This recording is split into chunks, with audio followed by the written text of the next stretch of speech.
ISUPK.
Said the Lord gonna deal with you for that shit. He mad. He mad as hell about that swag, man. You need to read that nigga some scriptures. Read him a few scriptures on the swine, nigga. Then you gonna know it's unclean. You gonna know they do unclean things. No questions allowed, man. No Christians allowed, man. Body don't die. Hey, I be sipping on my sorrow. You fucked over me today, well I can't fuck with you tomorrow. Pay no mind and I can borrow. I'm gonna spread that UPK and tell them devils feel my sorrow. Try to rob me from my check, nigga. Better not break them laws, you know that staff, nigga. What if the Lord took you out your flesh, nigga? Hey, fucking with the prophets, you get less, nigga. Ops in the belly of the beast. I am all about my butter. Got the jelly with the wheat. Niggas know it ain't sweet though. Like a piece of roll, you can feel the heat though. Young Dooley Dad'll call me the ski though. I'm sliding on them cold as a Minnesota winter. I survive it on them like the Eskimos. Yes, you know the natives be the brothers. Shout out to the Haitians, we above them. Cause Levi be the nation, motherfucker. Every time I got them on, I got them hating, motherfucker. I don't put no Pradas on, that's that devil wear. Every time you see me with that metal, boy, it's Everclear. Strong like electric chairs. Niggas feel that fire. Niggas getting shot when I talk what they desire. But everything was prior. Them prophecies is coming out. Them niggas get to running when them trumpets get to drumming out. Hey, I be sipping on my sorrow. You fucked over me today, well I can't fuck with you tomorrow. Pay no mind and I can borrow. I'm gonna spread that UPK and tell them devils feel my sorrow. Try to rob me from my check, nigga. Better not break them laws, you know that staff, nigga. What if the Lord took you out your flesh, nigga? Fucking with them prophets, you get less, nigga. I'm just trying to do what a motherfucking prophet do. Why you trying to stop the dude? If this is not the truth, would I die for a lie? Hell nah, I never do. I'ma die for the truth. This is what I'm telling you. Hoping that your mind bulletproof of what they telling you. Hoping you ain't buying all the lies they been selling you. Never knew all the fucking faggot shit they grabbing do. Bet they run when the news come like the reverend do. We on the grind trying to help these Jews find they mind. They stole our Jews, but we still gon' shine. Our brothers gone locked up, all they doing is time. I can't wait until the devil gotta pay for his crimes. Hey, I be sipping on my sorrow. You fucked over me today, well I can't fuck with you tomorrow. Pay no mind and I can borrow. I'm gonna spread that UPK and tell them devils feel my sorrow. Try to rob me from my check, nigga. Better not break them laws, you know that staff, nigga. What if the Lord took you out your flesh, nigga? Fucking with them prophets, you get less, nigga.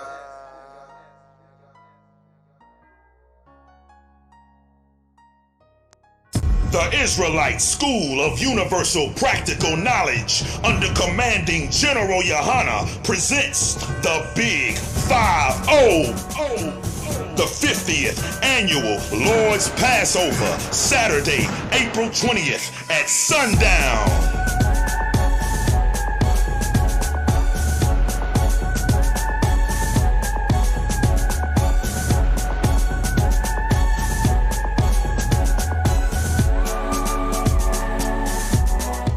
But I'm here to tell you one thing. Whatsoever rank you got, you better go out, man, and do the will of the Most High like it has never been done before, and sing the next coming life that's on your heart.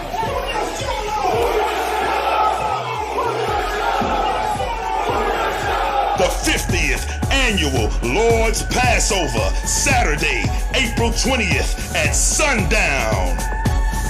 Shalom.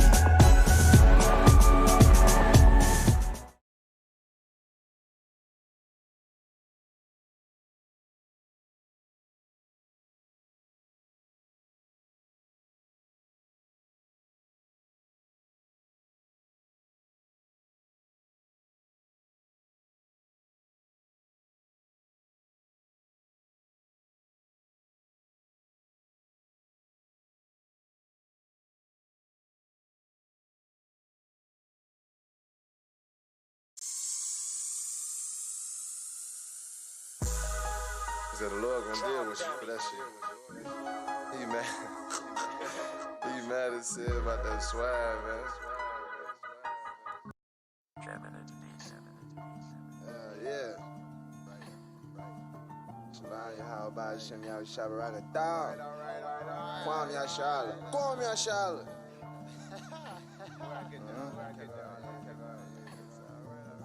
Spot. That was up. What's up? Act 17:5. Only the evil diamond people, we ain't equal. May the Lord slay the eagle. Hey, Jacob, my people, we got eat them, trying to bleed them. May the Lord take his wings away. A little wine ease my mind. May Yahweh help the blind see another day. So don't be foolish to the movement, cause it's proven we the truest in the UPK. And if I fall, my eyes sweat, my heart's my conscience, my all's inside this. I'm like Paul, they plotting when I talk of prophets, Act 17:5. If I recall the violence, yeah, they all gon' die quick and we all gon' watch it. Yeah. So I'm calm as I said, no, they can't stop it. Nah. See, I was trying to find my way, the devil's all up in my way. The devil real, can't you feel him breathing? Killing niggas for no reason, guess it's killing season. Satan always snitching, trying to ante up my sins. Something gotta give for all the good that I put in. Lord, please forgive me, I was growing up with monsters, so I had no other options. I'm just glad I'm not up in the pen, instead I'm writing with a pen, so the simple understand. Let the weak say I'm strong, put the meek where they belong. Let the sleep say I'm away. And if they don't, then I'ma wait till every Jew make it say, every Jew ain't gonna be saved. On that faithful, dreadful day, hope I get to see the day when every devil pass away. Put our minds together, I'm the one, the brother. We done lost 12 tribes, let us find each other. Only the evil diamond people, we ain't equal. May the Lord slay the eagle. Hey, Jacob, my people, we got eat them, trying to bleed them. May the Lord take his wings away. A little wine ease my mind. May Yahweh help the blind see another day. This free conference call So don't be foolish to the movement, cause it's proven we the truest in the UPK. And if I fall, my eyes sweat, my heart's my conscience, my all's inside this. I'm like Paul, they plotting when I talk of prophets, Act 17:5. If I recall the violence, yeah, they all gon' die quick and we all gon' watch it. So I'm calm as I said, no, they can't stop it, Act 17:5.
people, diamond people, we ain't equal. Made the Lord slay the eagle. Hey, Jacob, my people, we got eat them, trying to bleed them. Made the Lord take his wings away.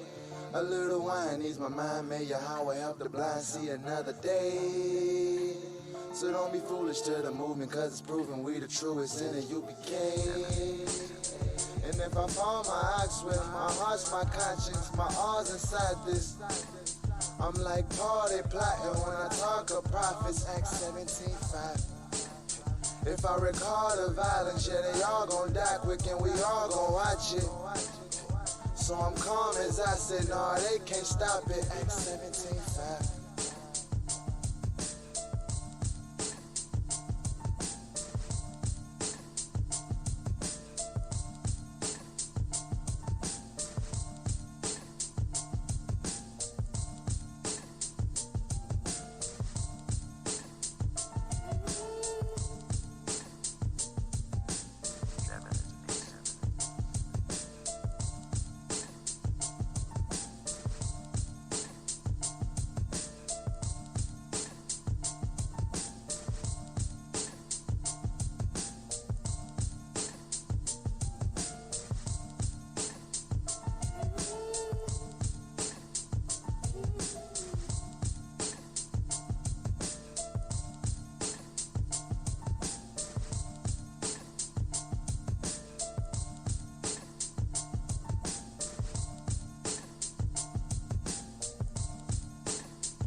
Any man give his life. Right now.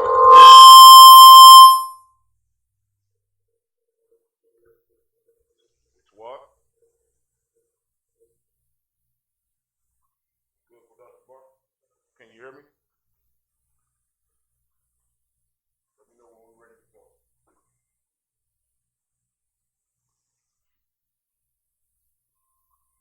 Let me know when we're ready to go, please. Can you hear me? Can you hear me out there?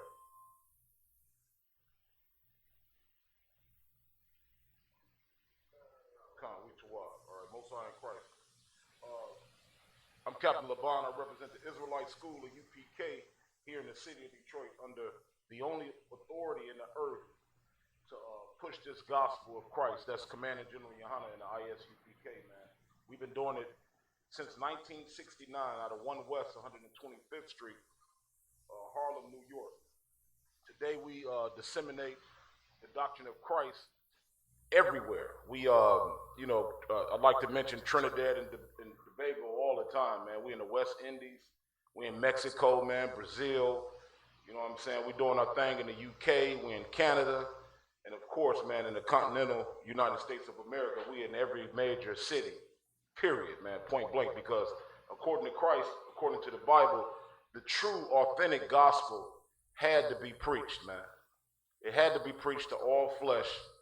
And sooner or later, man, everybody is going to hear about the ISUPK and Commander General Yohana and the awesome work that he does in lifting men up out of the gutter, man, out of the streets, man, out of hell, out of the prisons, you know, out of poverty, man, and lift them brothers up, man, and give them a reason to live again. That's what Commander General Yohana does for each and every last one of us up under the banner of the Israelite School of UPK. And we encourage brothers out there, man, that's listening to us, man, that's on the verge of picking up the phone and calling one of those many numbers. Like I said, because we everywhere. You pick up the phone and you finally have the courage to call the school brothers that's out there that's just watching, man, on the sideline. Pick up the phone and call one of those zones, man, and you're gonna be surprised at the amount of brotherhood that you're shown. You're gonna be surprised, man, how how we come together, man, to lift one another up, man, under the Israelite School of UPK and the doctrine of Christ, which is pushed by Commanding General Yohana.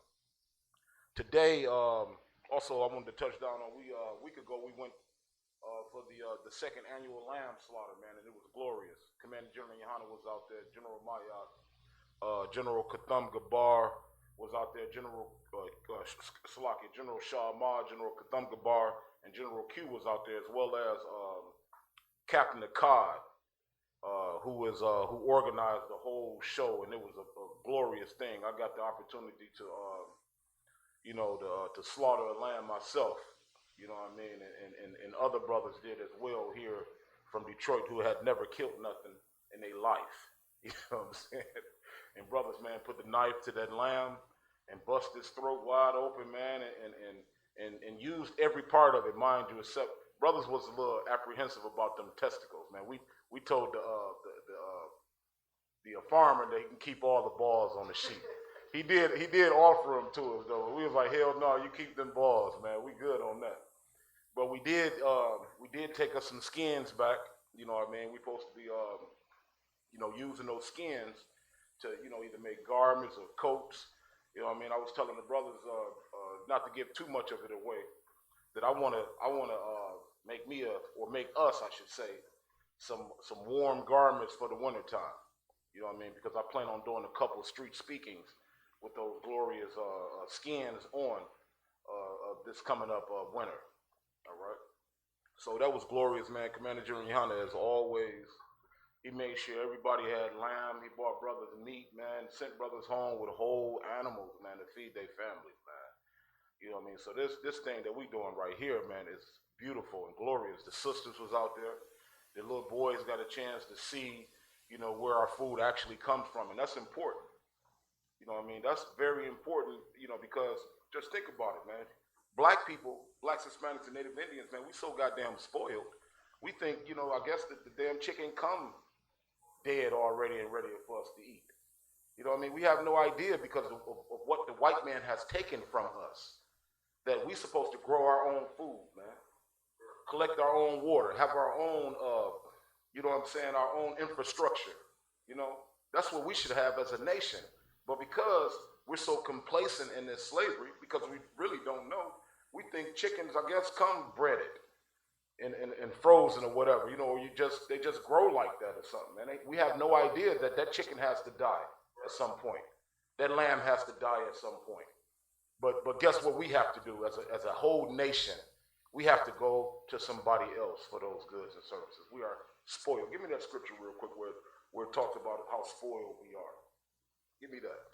Because until we fix it up here, right? Until we fix this thing right here called our mind, called really is the heart. As soon as we fix our heart, man, our mind, what's important to us, when we get our priorities in order, which it should always be the Most High first, right? The beginning of the fear of the Lord is the beginning of wisdom. What that means is we should take into account what God requires of us. Not just what we want, but what is his requirements. All right, we're going to get off into some of that today because we got a few new students more on the way.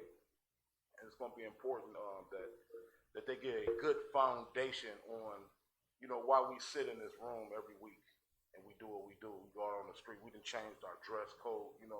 Most of us street guys, you know what I'm saying? Most of us used to do, wickedness in the world. But when we learn what I'm about to teach today, a bell went off in our head, and we said, damn, man, we got to consider the Lord first. He's supposed to be first, what he requires of us. No wonder we sitting in hell.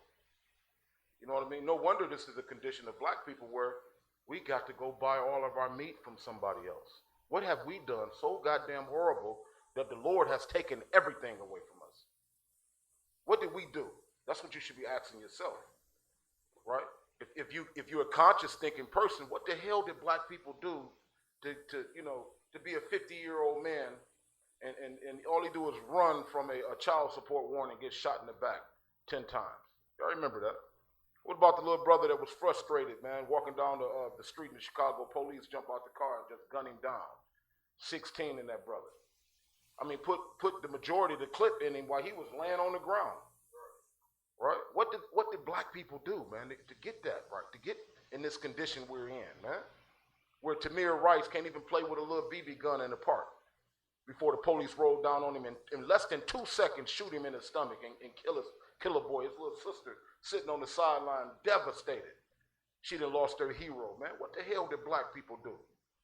All right, so the fear of the Lord is the beginning of wisdom. So once you start to like, damn, I'm afraid of this condition. What the hell do we have to do in order to come out of it?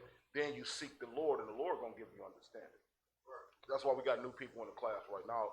It's because there's something that stirred them up, or somebody that stirred them up enough to come in here and get the understanding on what the majority of the earth don't understand, is that the Most High is only dealing with one people, 12 tribes, but that come out of one man. All right, we're gonna prove all of that today. But again, that was a glorious, slaughter of the lamb we had. And next year, I don't want to give too much away, but Captain Akkad plan on doing it even bigger. You know what I mean? Where everybody is going to be encouraged to come. And, I don't want to give, too much of it away, but it's going to be, an event that the majority of us want to bring our families, our young men to see. You know what I mean? And hear Commander General Yohana, because anytime you're around that man, you walk away with wisdom. If you got an opportunity to talk to Commander General Yohana, do it. You're going to walk away a much wiser person. But without further ado, we're going to get into today's topic, man. I wanted to prove through the Bible that, it's wickedness everywhere. Of course there's wickedness in the nation of Israel or amongst blacks, Hispanics, and Native Indians. Of course there is wickedness. Of course there's all sorts of, drug abuse. I ain't got to tell you about that. It's robbing and killing and raping and all of this other stuff going on in blacks, Hispanics, and Native Indians communities, right?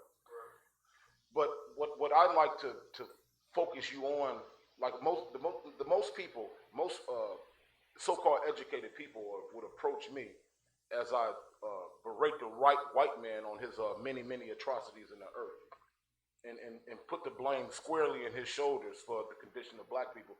Most so-called educated people approach me and say, then immediately start talking about the crimes that black people commit.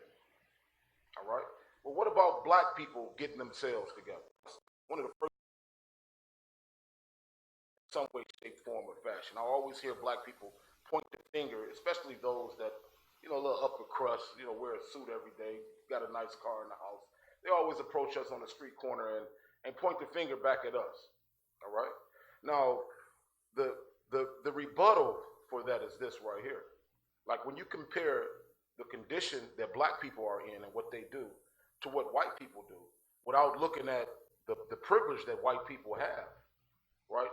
You yourself become an advocate for that white person, because the condition of black people wasn't something that that we volunteered to embrace or to have in our communities. We didn't volunteer to have drugs in there. Somebody put it there, Lord Christ. Somebody put those drugs and guns in our communities. And moreover, right, when you start talking about the condition of black people, you have to realize that it's bred from slavery. It's bred from blacks, Hispanics, and Native Indian people being told a certain thing about themselves, and then being put in the most, horrible conditions, like the ghetto. Right? When black people were so-called free, we didn't get the 40 acres and a mule. Right? We didn't walk away with any wealth. Instead, the other nations that had poverty, they walked away with all of our wealth. So we had to start from the very bottom. We had to teach ourselves, because they didn't even want us to read a damn book. They'd gouge your eyes out for reading a book, right? So most of them approached me and immediately started talking about, well, what black people going to do? The answer to what black people need to do is separate themselves from that Martin Luther King dream, that crap that's in your head that makes you believe that you can join your oppressor, right? That you can join your oppressor and then somehow equal him, because you're going to always be playing catch up to somebody that had a 400-year head start and has established laws for you to abide by. All right, you're going to always be behind that man. So, And another thing I point out is that when it's people that study human behavior, all right? And when they study human behavior, there's one thing that they understand is that when you rob a people of its resources, right? When you rob a people of of its education and of its nationality, when you rob a people of that and you replace it with what you need in order to be successful, that people begin to turn on itself. That's why you got so much black on black crime, right? That's why you see black people against black people, because we are piled together in these ghettos and there are no jobs. Everybody that own anything in our neighborhoods is of another nation and take our money and feed their kids. They don't put anything back in our neighborhood. So how can you build yourself up in a system that is rigged, where white people pay for their kids to be accepted in particular colleges? That's just coming out right now. It's just coming out right now in the media that white people cheat in order for their kids to go to the best college institutions and be accepted in the most prestigious joints that's going to definitely land them a great job once they so-called graduate college. We're not that privileged, man. They lock black people up for switching her address. Remember the sister in Detroit switched her address so she could send her child to a different district, and they prosecuted that sister for doing that and put her in jail. Right? We don't have the privilege. We don't have the privilege to take our child and drive it to the other end of town, man, for school every day in a better district. What we have to do is cheat, right? But the white man just got caught cheating to get their kids in a better position to enjoy life. Now, same thing we do. Same thing Mexicans do when they try to when they falsify documents in order to live over here so they can what? Pick goddamn corn and strawberries. You see that? That's what Mexicans. That's the better life for Mexican people, to come over here and pick strawberries in the field all goddamn day. That's all they want to do. Meanwhile, white people are cheating to get their kids in Harvard and in Yale, Princeton, and the prestigious institutions, because they know once their children graduate from those places that they are going to be afforded the ability to take care of themselves. And that's love. That's love for your child, man. You see that? But we can't have love for each other. Just this, I don't want to go too far off on that, but just us in this room talking about the conditions of black people and who's at fault have the world looking at us like we're a hate group. You see that? So I don't want to go too far off topic. Did anybody find that scripture for me? The one they are spoiled, where it talks about Israel being spoiled. Is he a homeborn slave? That's the one that I want. That's in Jeremiah.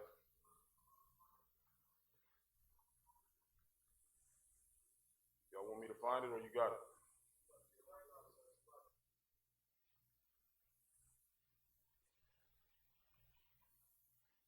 I believe it's Israel. Yeah, give it to me. Read it quickly, please.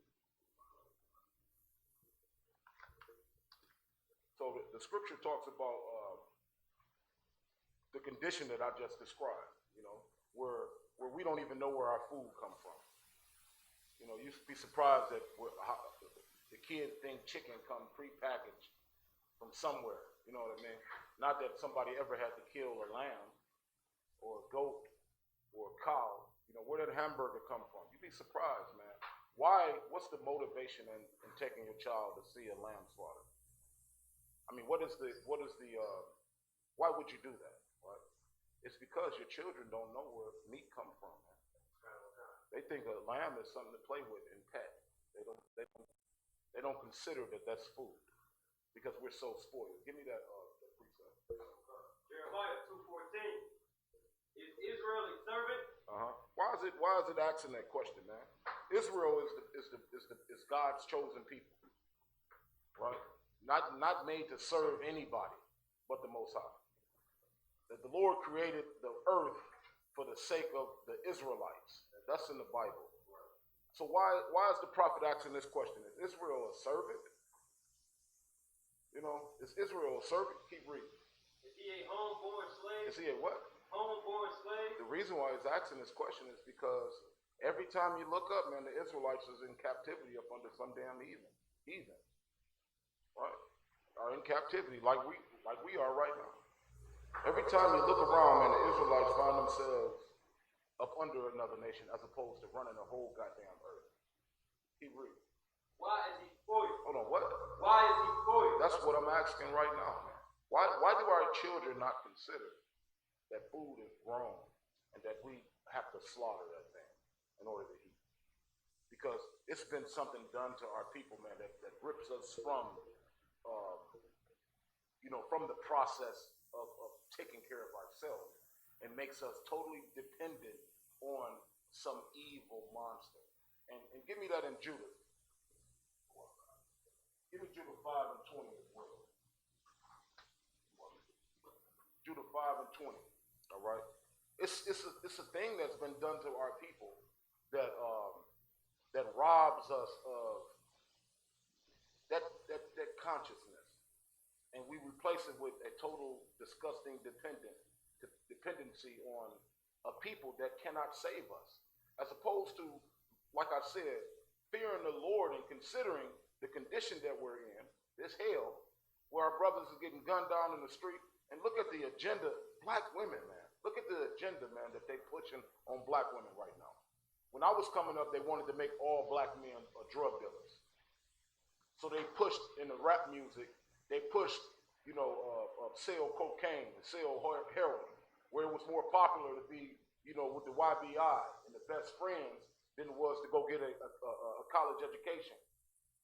You know what I mean? They was pushing absolute being drug kingpins in the minds of black children in music. Now that's still there, but they want to push you to be a homosexual in the rap music now, and then they want to turn our women into what? Savages is what they call it, right?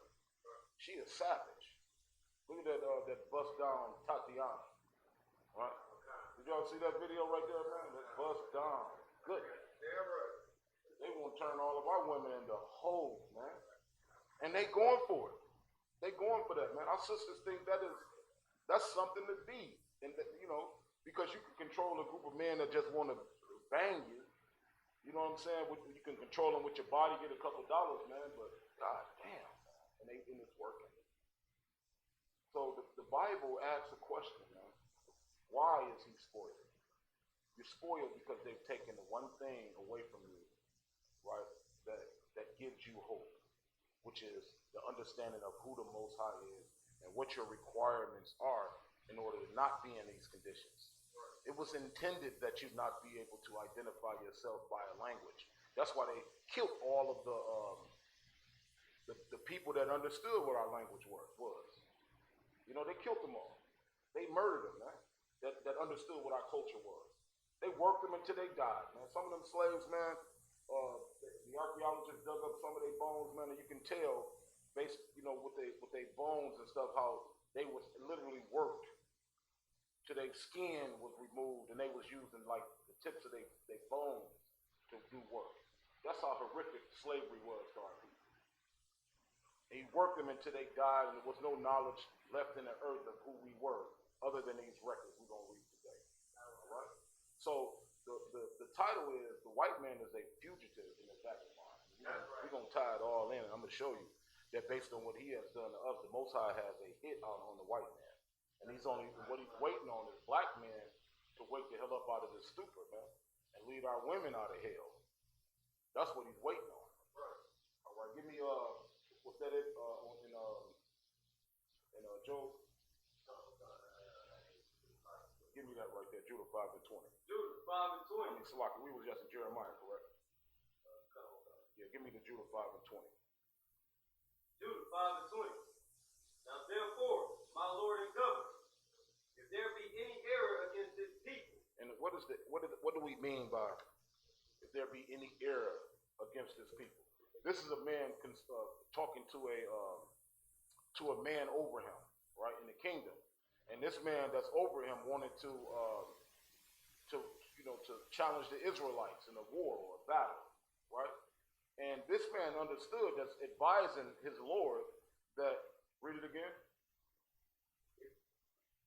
My Lord and Governor, if there be any error against this people, Keep going. and they sin against their God, And they do what? sin against their God, That's their error. If these people are sinning against their God, go ahead. let us consider Uh-huh. that this shall be their ruin. That this shall be what? Their ruin. Like, understand this right here, right? This is what you got to take your mind back to. The Most High, when he made that covenant with Israel, right? There was no other people there. There was no Chinese, no Japanese. When he rescued them out of the land of Egypt and Moses brought them the law, that law didn't apply to no other nation in the earth. You can't put that on nobody else because he had just killed the goddamn Africans, didn't he? Right. He murdered the Africans in their damn sleep, the Most High did, and brought the children of Israel out of that bondage and gave Moses a set of laws, statutes, and commandments to give to them. And he asked the people at that time, somebody grab that from me real quick. He asked the people, and it was so deep how he made this covenant with Israel. Right? Grab that real quick. It's in it is. Give me Exodus. I forget the exact chapter. But I want it though. I want to show the people. Give me where he even used the blood. What he did with the blood. Man. Give me that one right there where it talks about he sprinkled the blood. Man. Let's show them how deep this covenant was. Because what I'm getting at is this scripture right here. The man that's advising his Lord is telling them, man, like, listen, if these people, man, if it's some iniquity, some error in them, if they not obeying the Lord, man, that's an opportunity. But if it ain't no error in them, that's the last thing you want to do is run up on the Israelite when he's with the Lord, when he's obeying the law, statutes, and commandments. You don't want to say nothing against that man. You understand that? You don't want to spread a rumor. You don't want to do anything against an Israelite that is obeying the law, statutes, and commandments, that consider the Most High first in everything that he does. You never want to come up against a brother like that. All right, because then we tap into a power. We tap into a power, man, that this earth don't want to see. All right, I've experienced it personally. All right, and I know other brothers in this room have experienced people coming up against them, and they stayed fast and they held down what they were supposed to do, and they considered the Lord first, and then what happened to them people later on. All of us can testify to some of that right there. You got that in Exodus? Give it to me. Well, the book of Exodus, chapter 24, verse 8. And Moses took the blood and sprinkled it on the people. Go ahead. And said, behold, the blood of the covenant. This is what? The blood of the covenant. Go ahead. Which the Lord hath made with you concerning all these words. Concerning what? Concerning all these words. No, just the New Testament. Concerning all these words. But we can pick and choose what we believe in the Bible. Concerning all these words. Do it say all these words? All these words. Concerning all these words, meaning the whole Bible. All these words. Not just half of it, but the whole entire Bible is what we are supposed to adhere to in order to be in the good graces of, in the protection, mind you. Give me where he, actually read a little bit further. Give me where where the people said, I do. And give me where he talks about being our power. I am the Lord your power. Give me that right there. Give me, no, hold that right there. Finish where you at. Verse 9. Then went up Moses and Aaron, Nadab, and Abihu. Go up a verse or two before when you start. Okay,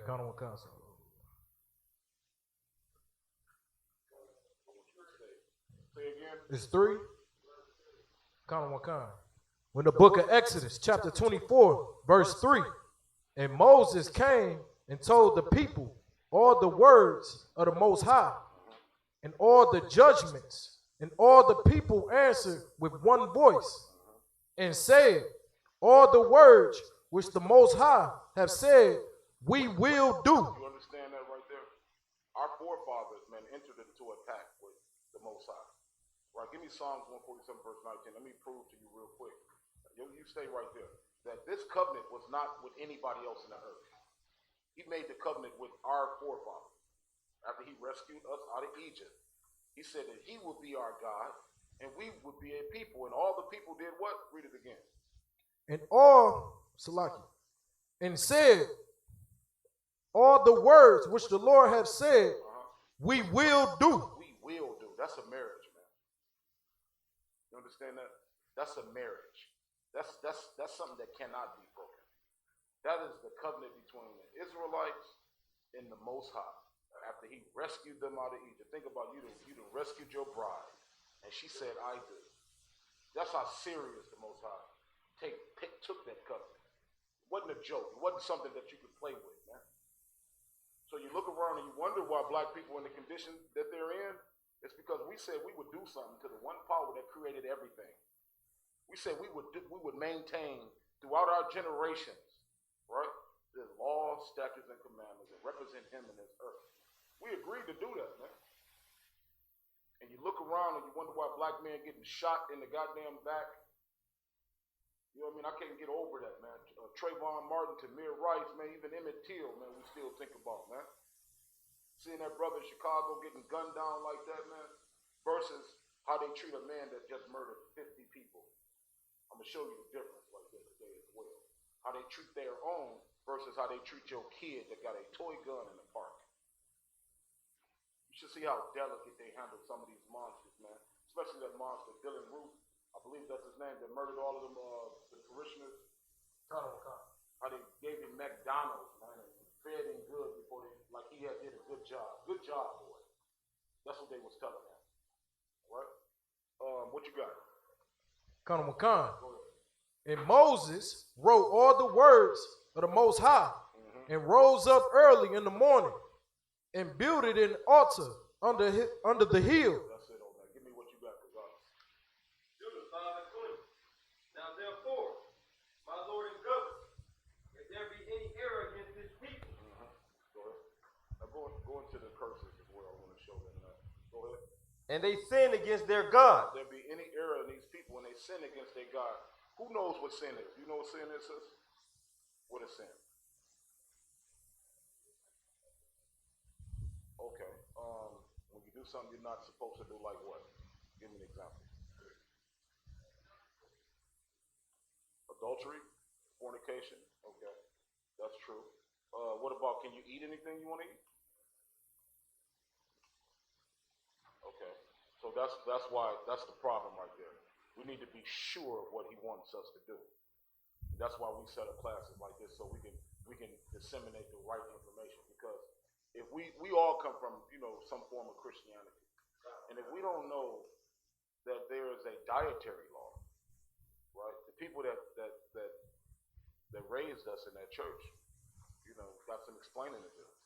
Why don't we know if there is a dietary law or not? Right?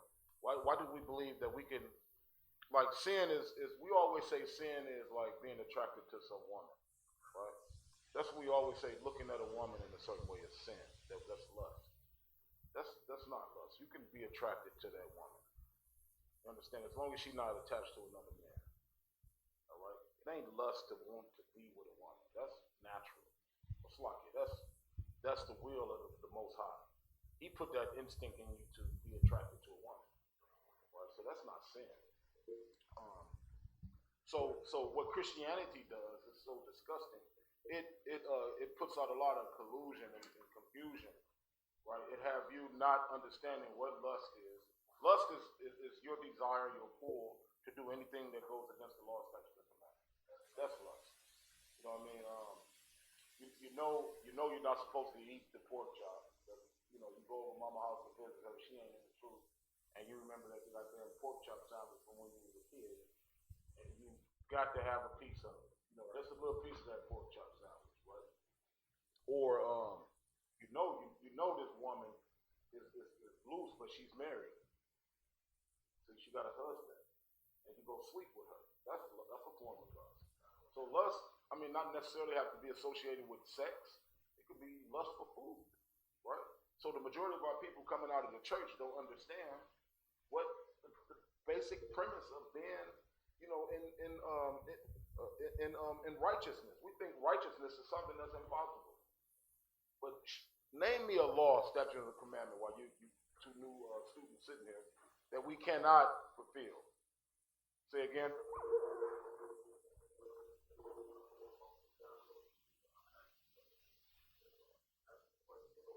Okay, Most High Christ. So this is a question. Name a law, statute, or commandment that we cannot fulfill, that we cannot do. What's so impossible about following the Bible? This anybody? Or any other question? You got anything that we can't do that you saw in the Bible, sis? That we're not capable of doing? Sister? No? Go ahead. If I could, I want this student asked me a couple of days ago a specific question. If I could, go ahead. I would pull it up. No sweat. Go ahead. And ask it just like he asked me. I told him I was let that be addressed in class. Okay. But his question was,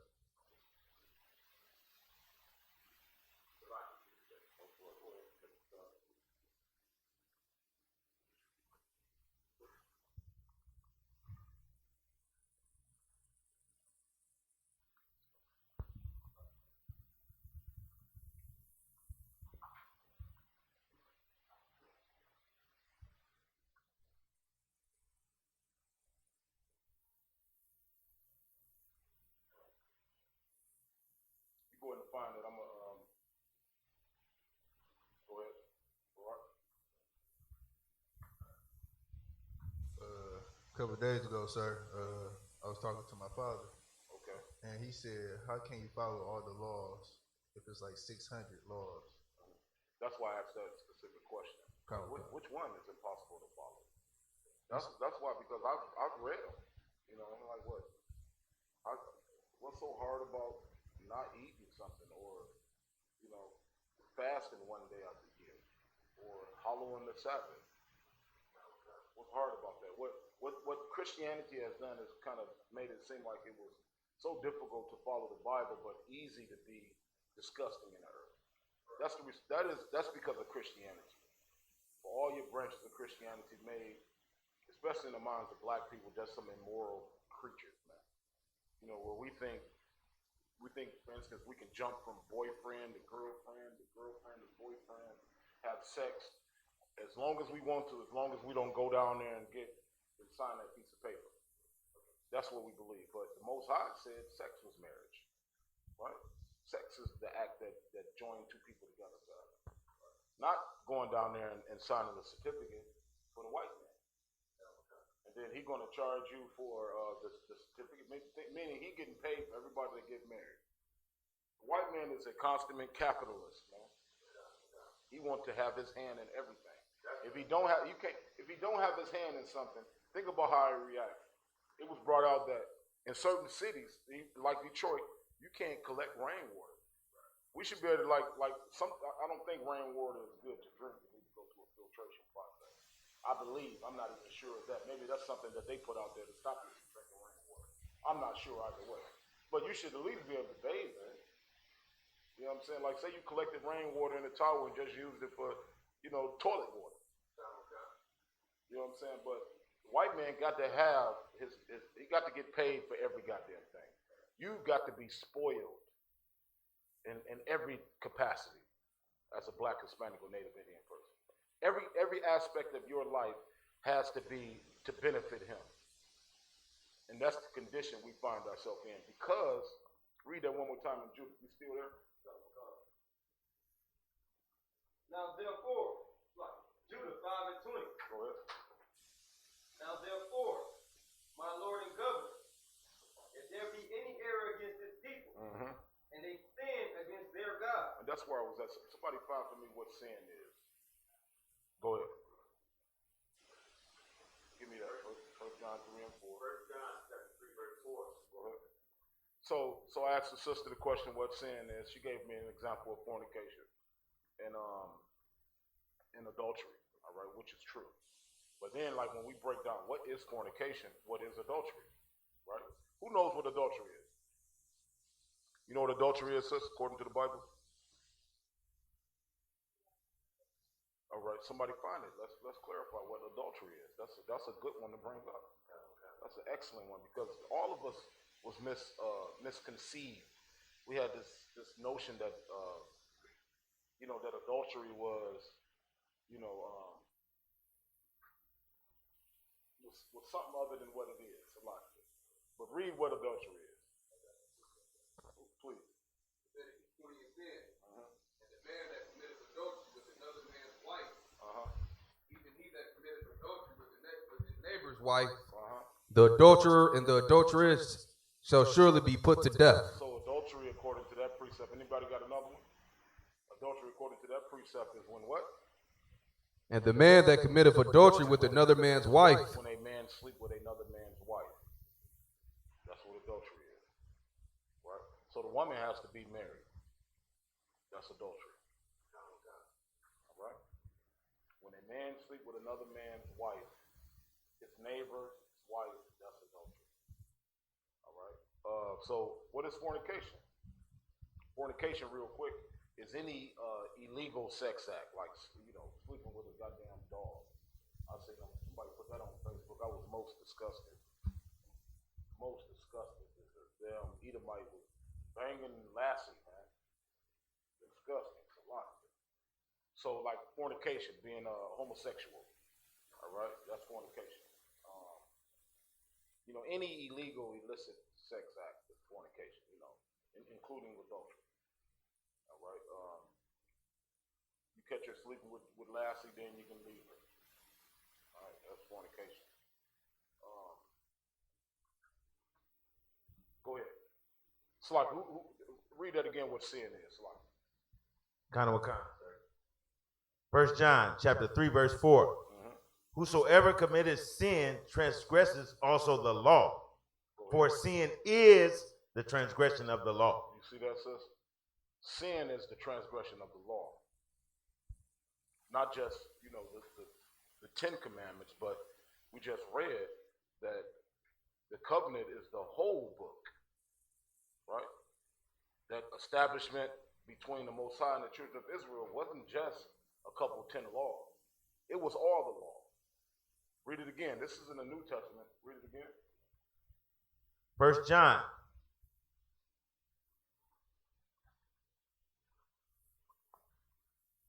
Kind of cut. Like that.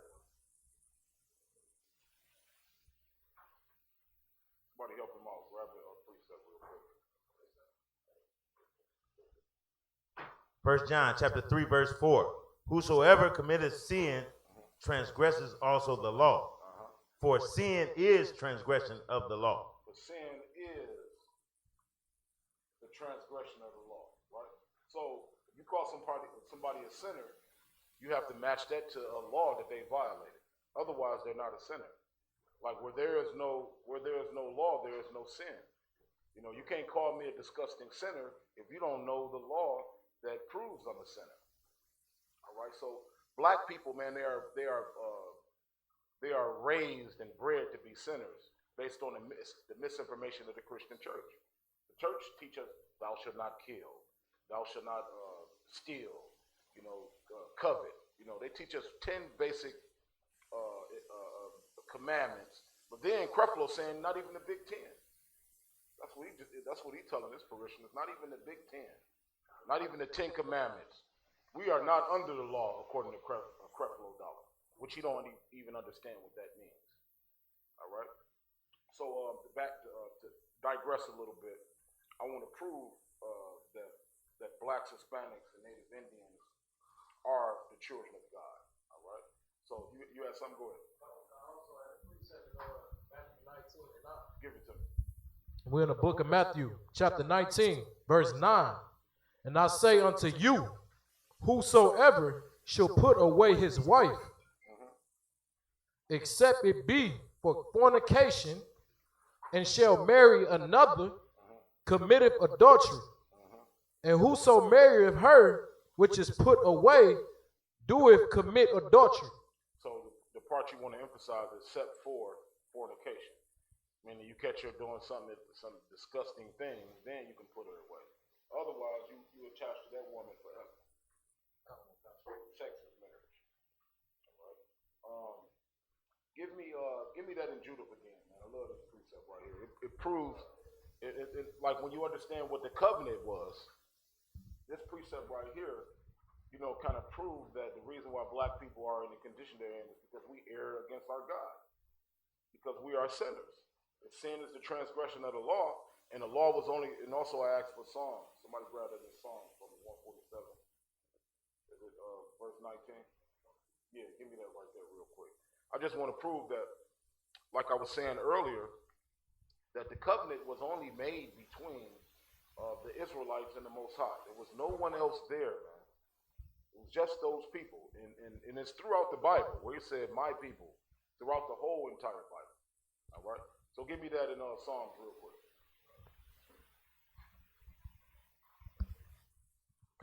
This is Psalms 147, 19, verse 20. He showeth his word unto Jacob. Unto who? Unto Jacob. He showeth his word unto Jacob. His statutes and his judgments unto Israel. And his statutes, right, and his judgment, meaning the penalty for breaking those statutes in the law, to Israel. Go ahead.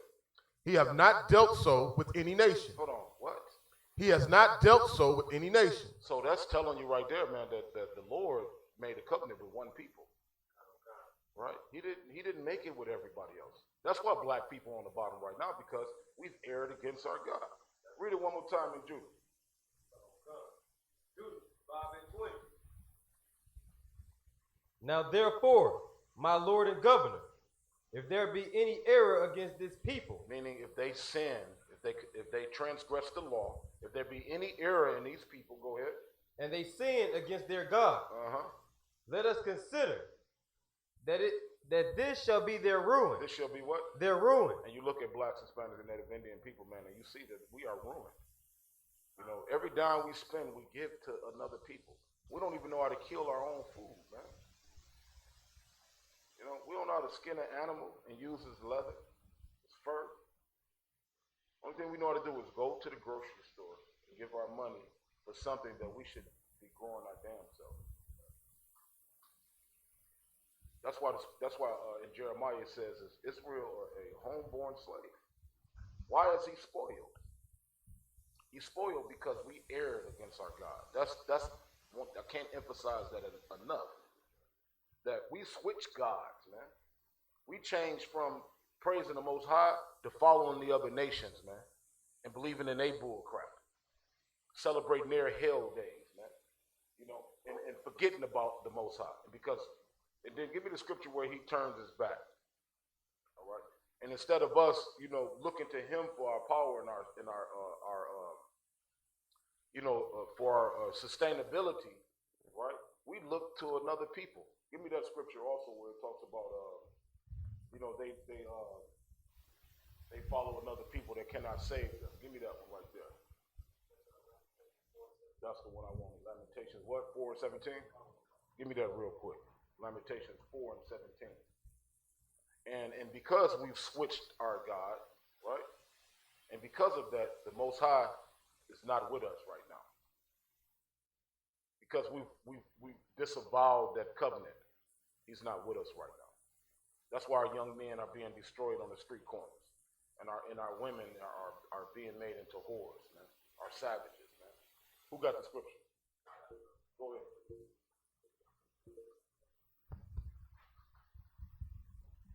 In the book of Lamentations, chapter 4, verse 17.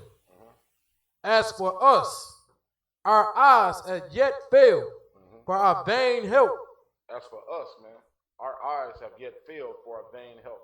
Like that dream Martin Luther King Jr. had, where black men and white women hold hands, and little black boys and little white girls, man, walk up the street in love. That dream that we were going to be this melting pot, this all-inclusive society where things were shared equally, right? This equality that he preached and he sold to us, that has been a goddamn nightmare. And before he got shot and killed, man, he even said as much. Martin Luther King admitted as much, and he said, and I quote, "I'm afraid I led my people into a burning house." That's right. Meaning I've convinced them to give up their own. Who wouldn't rather, like I asked this question, would you rather sleep in the corner of somebody's mansion right, and fix up their mansion, make it more beautiful? Or would you rather start from your own little shimmy shack and build it up with strong men like we got in this damn room? I'd definitely rather, man, be with y'all, thugging it out, working it out, man, than in the corner of somebody's goddamn mansion, sweeping his lawn. That's right. You understand that? Building up his empire.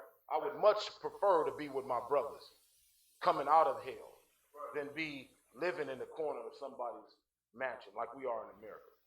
We in the corner in these little ghettos, man, in these destroyed neighborhoods. We in the corner of somebody else's house, feeding them every day. Feeding them every day. And they taking our money and they giving it to their kids, putting them in college. They cheating for their kids to get in college with our money. So the system that we in right now, this God that we praise here in America, man, has absolutely destroyed and spoiled black people, man. All right, read that. Kanawakan. Lamentations 4:17. As for us, our eyes have yet failed for our vain help. Meaning we've looked for this dream to come to fruition. You know what I'm saying? We look for this equality. We voted, we've marched. You know what I'm saying? We've complained, we've rioted for the love of a people that cannot love us back, man. As for us, our eyes have failed. You know what your eyes failing is? Just keep crying and you realize, damn, this thing that I've been doing is not working. It's in vain. Read it one more time. Kanawakan. We're in the book of Lamentations, chapter 4:17. As for us, our eyes have yet failed for our vain help. Go ahead. And our watching, we have watched. We waited for these people to help us. For a nation. For what? For a nation. Watched for a nation, the white man. We begged them and pleaded with them to stop gunning us down in the goddamn street. We voted. We participated. We fought in your goddamn wars. We played by the rules for the most part. But you study cheating. You're a goddamn cheater. You cheating to get your kids in school, man, to rule over us even more. You see that? You're cheating, man. The system is rigged against black people. And that's for us, man, our eyes, man. Now, man, we look to these people, man, and they fail. We realize, man, that they're disgusting. They're the goddamn devil the Bible speaks of. That's right. They number of liars and cheaters, man. That's right. And as for us, our eyes have failed. Keep going. In our watching, we have watched for a nation that could not save us. That cannot save us, man. The only power that we have is in obeying the law, statutes, and commandments. That's right. Keep going. They hunt our steps. And instead of helping us, after they've ruined us and raped and robbed and murdered our kids, man, instead of helping us, they hunt us, man. Keep going. That we cannot go in our streets. We can't even walk our own streets, man, without getting shot in the back, man, for some simple ass violation. For playing in the park with a little gun. You know what I'm saying? You can't go get Skittles and iced tea with a little brother, man, and feel safe in the sickness. And it's all, let's go back to Deuteronomy. Let's prove why we're in this condition. Why blacks and Hispanics find themselves in this condition. We proved it a little bit in Judith. But let's go real quickly. Let's go to Deuteronomy 27:1 real quick.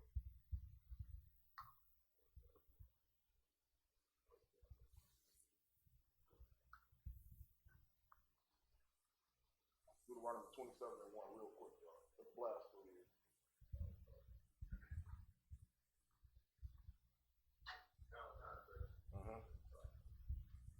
Quickly, y'all taking too long to give me the scriptures. Anybody? Deuteronomy 27:1. And Moses, with the elders of Israel, commanded the people, saying, keep all the commandments which I command you this day. This is that covenant right here, right? With the blood and everything, with Moses. He read the whole book to the people. He read all the laws, statutes, and commandments to the people, gave the instructions from the Most High to the people, and he said to them, read it one more time. Kanawakan. And Moses with the elders of Israel commanded the people, saying, keep all the commandments which I command That's you. the part I always hear. Keep all the commandments, man. Keep all the commandments. Keep going. Which I command you this day. Go ahead. That's it on that, sir. That's on 20. Give me 28 real quick. 28 and 1 real quick. Kind of one kind. When the book of Deuteronomy, chapter 28, verse 1, and it shall come to pass, if thou shalt hearken. And it shall come to pass if thou shalt hearken. Meaning it's stipulations there. It's a condition there. If thou hearken, go ahead. Diligently unto the voice of the Most High, thy power, go ahead, to observe and to do all his commandments, which I command thee this day, go ahead, that the Most High, thy power, will set thee on high above all nations. That's in the Bible right there. That he would set thee on high above all nations. Meaning he made a choice, man. Just like you might have a favorite in some capacity. Right? A favorite at work, a favorite at home. You know, he made a choice between who would get his inheritance. And it just so happened to be these people he drug up out of the land of Egypt, man. Just so happened to be those people. All right? He made the covenant with these people, not anybody else, as we just read in Psalms 147, verse 19. I show up my word unto Jacob, and statutes and commandments unto Israel. He have not dealt so with any other nation. As for my judgments, they have not known them. The only people that's knowing the Lord's judgment is the people that he entered into this covenant with right here. We're being judged. You are being judged. This is our punishment for disobeying the law, going against the covenant. Keep reading. All nations of the earth. All nations of the earth. Every single body. Every last one of them. The Lord said he will place us on top of it if we obeyed the law, statutes, and commandments. It's a simple thing. That's why everybody trying to feed you with immorality and make you a savage. That's why the whole nation wants you to stay where you are. I mean, the whole earth wants you to stay in this stupor. Why they celebrate your stupidity. It's because they realize that as long as you, just like my man did in Judah, err against your God, that will be your ruin. And you will be on the bottom, and they will always be on top of you. We feed the whole entire earth, man. We make sure that every nation on the earth is fed, man. They buying hair from overseas. Them people used to be planting rice, man, in the rice fields and selling their kids for sex. Just because black women like goddamn hair, we didn't transform these heathen nations like India, man. We didn't transform them places, man. And they even took our money, right, and built up their societies. Off of one thing that black people love, man, we changed the landscape of the entire nation. We feeding them all. The Lord said if we obey the covenant, we would be above them. But because we did not obey the covenant, keep reading. When the book of Deuteronomy, chapter 28, verse 15. But it shall come to pass, if thou wilt not hearken unto the voice of the Lord thy God, to observe, to do all his commandments and his statutes, which I command thee this day, that all these curses shall come upon thee and overtake thee. Go ahead. Verse 16. Curse shall thou be in the city, and curse shall thou be in the field. For the sake of time, the city, obviously, man, Detroit is cursed. And every city that black people dwell in is cursed. With drugs and prostitution and savages every goddamn word, robbery and murder, right? Every city we find ourselves in, no matter where Israelites are, every major city is disgusting. It's filled with all of the things that we don't want to see our children inherit. It's cursed. Cursed shall thou be in the city, and cursed shall thou be in the field, meaning where you work. You're going to be the last hired, the first fired, man. You know, and then if you get a good job, they're going to be really looking to get you up out of there. Even your own people, believe it or not. You see that? Cursed shall thou be in the city, and cursed shall thou be in the field. Keep reading. Verse 17. Curse shall be thy basket. Meaning, like, your basket is what you put goods in. You think about your basket. You go to the store and you fill your basket up with goods, right? Just like a shopping cart basket. Kershaw, you're going to be eating ketchup and mustard sandwich at the end of the month because the food stamps ran out, right? You're going to eat bread and water. You know what I'm saying? You're going to imagine you was eating steak, you know, to try to curb your hunger pains, man. Cursed shall be thy basket, and what else? And thy store. Meaning where you store your food, like your pantry. You're going to run out of food every month. You know, you're not going to have the necessities to sustain your life all the time. You're going to always wonder, man, damn, where I'm going to get the next meal, or, you know, my next gas money, or my next job, right? Keep going. Deuteronomy 28 and 32. Thy sons and thy daughters shall be given unto another people. Now, see, that's heavy right there. Because the only people I recall going into slavery like this were little kids were handed, talking about the entire nation of kids, women and children, man. Like, how many of us died in that transatlantic voyage, just the voyage alone? 100 million. 100 million of us, man. They packed us like sardines on slave ships. Like that right there. You know? And the scripture says, these people I made this covenant with, don't obey these laws, statutes, and commandments, you're going to be, your sons and daughters are going to be given to another people. Keep reading. And thy eyes shall look and fail with longing for them all the day long, and there shall be no might in thy hand. You're not going to be able to do nothing about your sons and daughters being given to another people. Jump down to that was 32, jump down to 48. Count on one count. Read 48 to 50. In the book of Deuteronomy, chapter 28, verse 48, therefore shalt thou serve thine enemies, which the Lord shall send against thee. Hold on, the Lord sent the enemy against us. You see that? He sent the enemy against us because we broke the covenant. Right now, what he's telling us is, if you obey, you're going to be on high, above everybody. But if you don't obey, these are the things that you're going to look forward to in the future. These are prophecies. So the prophecies pertaining to the Lord chosen people turns out to be black history. Turns out to be our whole history in this country. Right? Sons and daughters being given to another people, living in poverty in the crap and urine infested ghetto. You know, this sinful place that we're in every day, right? You know, many of us remember not having enough food at the end of the month, or going to school without a meal at all. Right. All of these curses, man, only fit one people. You can't put this on anybody in the whole earth. Maybe one or two of them face poverty. You know what I mean? A couple 100,000 of them, but the vast, overwhelming majority of black people, man, are in hell right now in the ghetto. So thy sons and thy daughters shall be given into another people. Keep reading. Count on one count.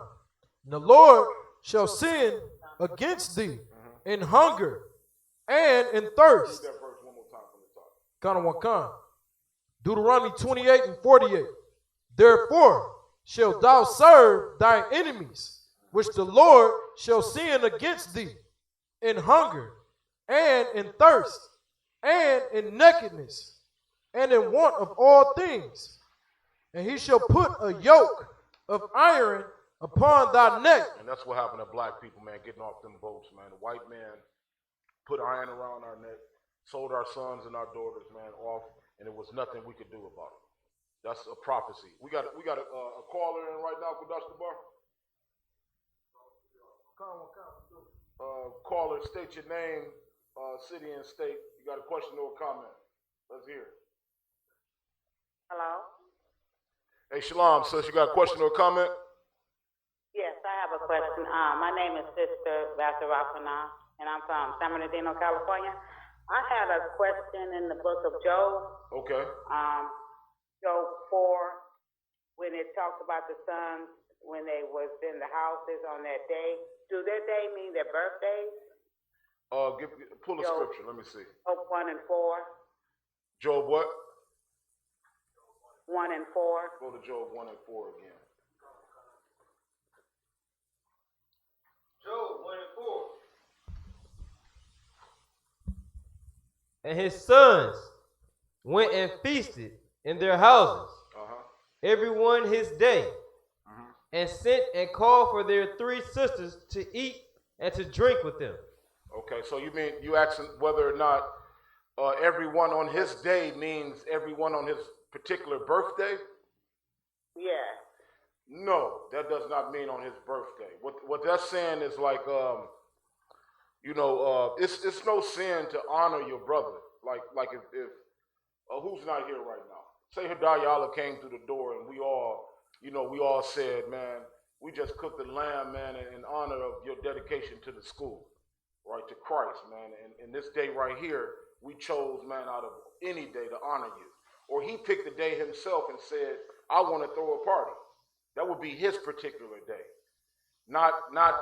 Don't look at that like a birthday. Like that was never our culture right there, a birthday. That was all the white man, came up with a birthday. All right. So like, but is it the question is this right here. Is it a sin to celebrate your son or your daughter on a particular day that you choose? It's not. But what we don't do is follow, the ways of the heathens, man, who have established, birthdays as his tradition. We don't follow behind that, and it's difficult for us to separate. But once you start to practice this, you're gonna find that it's very easy that your kids gonna forget their own damn birthday. Right. Your kids gonna forget because let me tell you what I do, and this helps right here.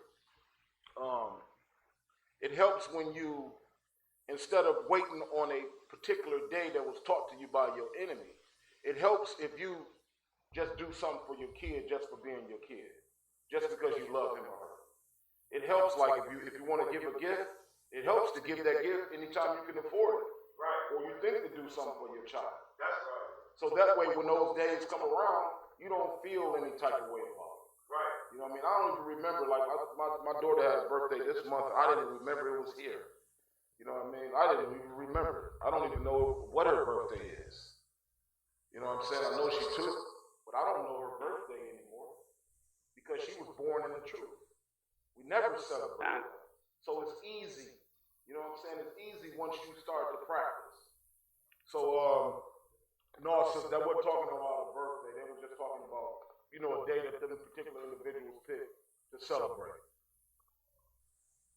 Sir, I had just asked that question because I thought that was one of the reasons why they was destroyed, because they was also again in verse 18 at the elder's house celebrating and eating and drinking. Cut her up. I can barely hear Kudash Bar. You said you had another question? No, I said I had just asked you that question because I thought that was the reason why the Most High allowed Satan to destroy them while they was in the house. Because they celebrated the birthday? I don't believe so. In verse 18. Right. I don't believe that was the reason why. I can research that a little deeper though, but it had nothing to do with them celebrating their birthday. Maybe they were celebrating something else that they wasn't supposed to celebrate. But if the question is whether or not the Most High will destroy you for celebrating a birthday, absolutely. Absolutely, that's a sin to celebrate a birthday, and you should look to have some repercussions for celebrating a birthday. All right? Did you have another question? Laha. Okay, Most High. Do you have something you wanted to add to her? Okay, go. You Tawab, sis? Khan. Okay, Shalom. What's your question? Shalom. My question is, the Bible says in a place,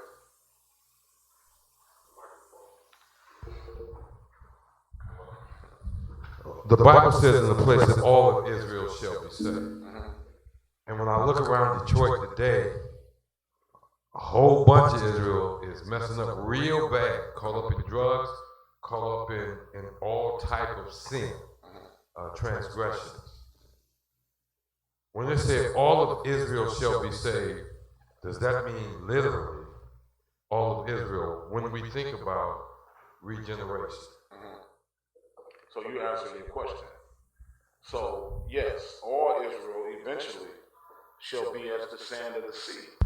All right. But if Christ came now, right, and those individuals out there were in the midst of sin, what would happen to them? They die, right? They'd be destroyed. But I believe, I forget the precept, but I believe it's, go ahead, you got something? If I could, I got a scripture. Go ahead. Romans chapter 9, verse 6. Not as though the word of the Most High taketh none effect, but they are not all Israel which are of Israel. That's true, and I understand where you're getting at right there. They are not all Israel that is an Israelite, but all Israel shall be saved, meaning every last one of us eventually is going to be saved.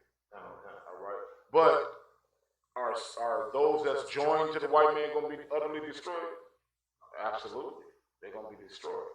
But do the Most High have the power to rejuvenate them back in the earth through a righteous man and woman to be raised under the law? He does.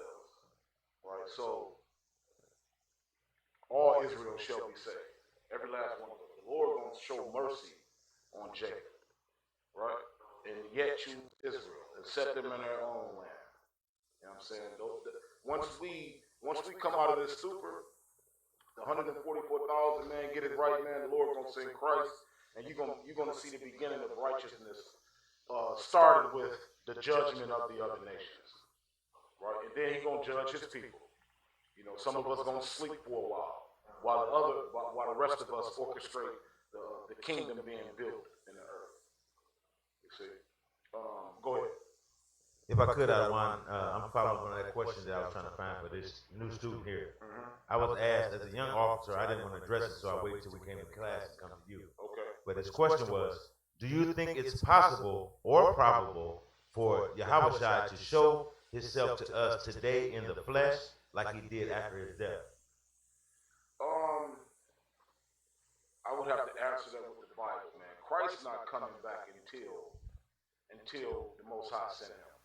Christ up there waiting to come back down here, man, and deal with them people that sent Him, you know, there in the first place. You know what I'm saying? So the Most High can do whatever the hell He wants to, but it's not prophesied for Christ to be here right now. You know what I'm saying? To show Himself without putting the earth in order. So yeah, if according to the Bible, once He decides to set the earth in order, then He is sin. All right, go ahead. If I could, I just want to, was it something specific you was looking for in that question? Okay. Go ahead. This is what it says. So when the house showed itself to Paul, with that, even though when he left, he said he should not know that he raised the dead, but he revealed himself unto Paul. Because it was prophesied that he would rise again.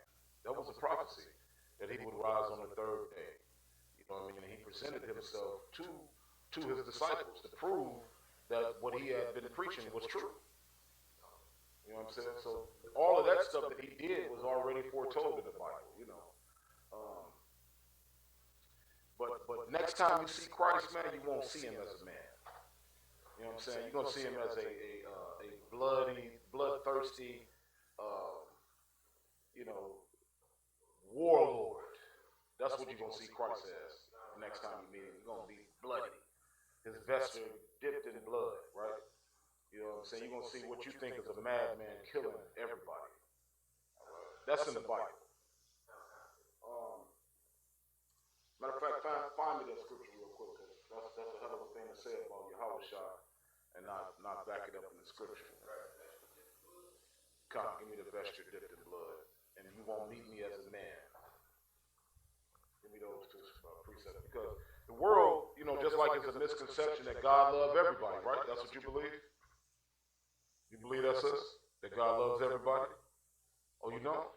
Okay, Most High Christ. Oh, no, it's wild. You're absolutely right. That's the right spirit. Do you believe that He only loved blacks, Hispanics, and Native Indian people? Do you believe it's white people that He loves? You believe He loves some white people? So when I say all people, I'm saying all people of different nationalities. There's some people in each nationality that He loves. Do you believe that? Give me the yes. How can you believe it but not believe it? Because like he don't, according to your, how you formulate it in your mind, certainly he don't hate all Chinese people, right? Or all Japanese people, right? Or all Korean people, right? Or all white people, right? Or all, all the nations, every last one of them. Certainly there's certain ones out of those, each nation that he loved, right? According to what you believe. Okay, so, but the Bible don't say that. The Bible says the opposite. That give me you only.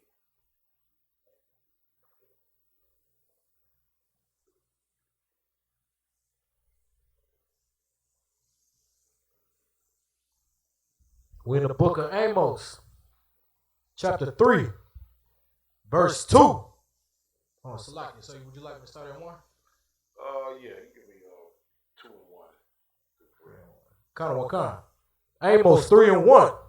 Hear this word that the Lord hath spoken against you, O children of Israel, against the whole family which I brought up from the land of Egypt, saying, you only have I known. Say it again. You what? You only have I known. So he's saying that he only know the Israelites. You can't love the people that you don't know. Right. He said, like, of all the families of the earth, you only have I known. Like, think about this, right? Your kid does something that goes against your orders, and they keep doing it. Like me, I ain't so quick to whoop my kid's ass. I ain't so quick. Like, it take like a lot for me to spank my daughters. And even when the one time that I've done it, the one occasion that I did it, you know how many times that I threatened to whoop her ass, the spanker? It was like 1 million. It was 1 million times before I actually said, God damn it. You know what I'm saying? So this is the Most High, establish the covenant with us. We mess up. He bring us back up. You know what I mean? We mess up again. He bring us back up. Mess up again. He bring us back up. And then finally, he tapped that ass. Right? So the reason I'm mentioning that is because you're not going to go out there and tap the neighbor's kid the first time you catch him doing something. You know what I mean? But your kid out there doing something, man, you might drag your kid in the house and whoop it. Right? So the Most High saying is, out of all the families of the earth, read that one more time. Kind of what kind? You only have I known of all the families of the earth. Listen to this. Go ahead. Therefore, I will punish you for all your iniquities. For all your sin. Because no other people can sin but the people that he gave the covenant to. Right. How can you do something wrong when you were never given the rules? That's right. The only people that was given the rules on how to live and what to eat and what to celebrate was the Israelites. That's right. Because the Lord is saying here, you only have I known. You only have I loved of all the families of the earth. Therefore, I will punish you for all your iniquity. That's specific, man, to a particular people, right? Go ahead, Yashar.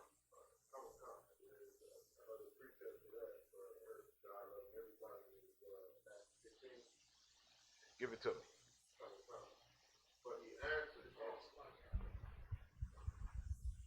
Yeah, that's a good one right there. A lot of people don't realize that's in the Bible. I like to bring that. Matthew 15:24. Come.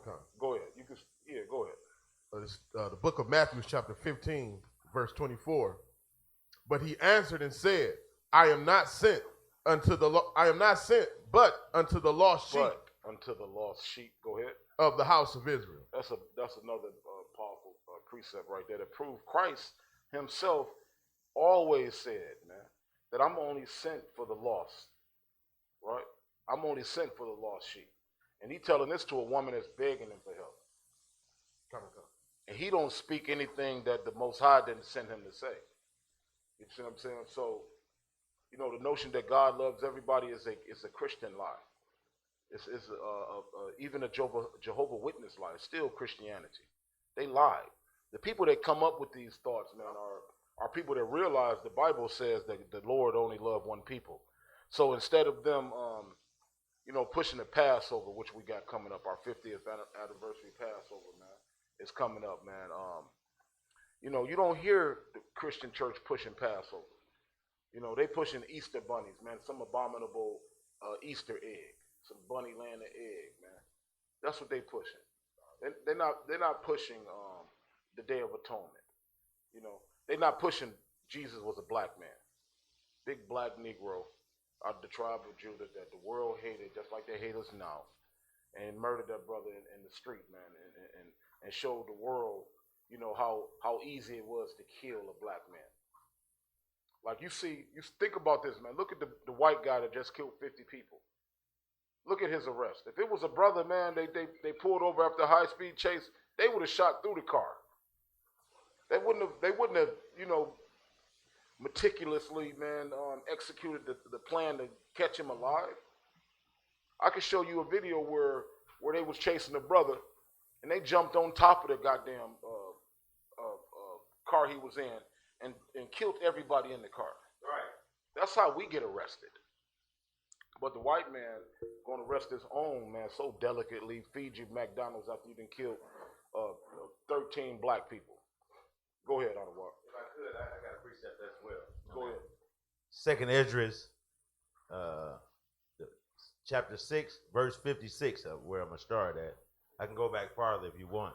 But as for the other people, which also come from of Adam, thou hast said that they are nothing, but be like unto spittle. But go to, if you're going to read that one, go to start at 54. Kind, sir.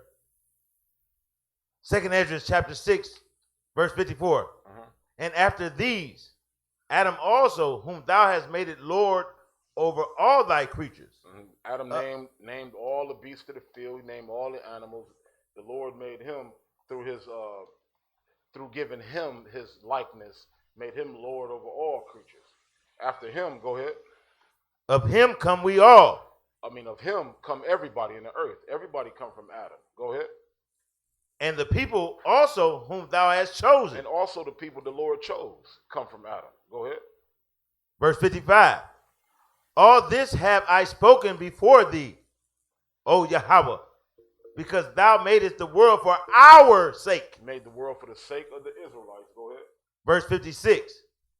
As for the other people, as for everybody else, go ahead, which also come of Adam, thou hast said that they are nothing. And he said this in the book of Isaiah, that they are nothing, be counted as a very little thing. You know, like dust on the balance of a scale. That's what we consider everybody else. That's in the Bible, right? As for the other people, thou hast said what? They are nothing. Hold on, they are what? They are nothing. That's in the Bible. God don't love everybody. He said everybody else are nothing. Find me that also in Isaiah where he said they counted as a very little thing. The nations before him, you know, are like the dust on the balance of a scale, right? That they are nothing. Keep going. But be like unto spittle. Hold on, like to what? Unto spittle. Like you know, sometimes the little splash come out your mouth when you're talking. He said they be like unto spittle. Go ahead. And has likened the abundance of them. And has what? And has likened the abundance of them. Meaning he's equal the abundance of them to what? Unto a drop that falleth from a vessel. Meaning like you taking a cup from here over there and you spill a little bit. That little bit that you spilled, man, you ain't worried about that. You don't care. He likened the abundance of them to a little bitty drop. Keep going. Verse 57. And now, O Yahweh. Give me that last part again. He likened the abundance of them into a drop. Go ahead. And has likened the abundance of them unto a drop that falleth from a vessel. And likened all of them, the abundance of them, the overwhelming majority of them, into a drop that falleth from a vessel. Keep going. Read that next part. Verse 57. And now, O Yahweh, behold, these heathens. These what? These heathens. And these heathens. Go ahead.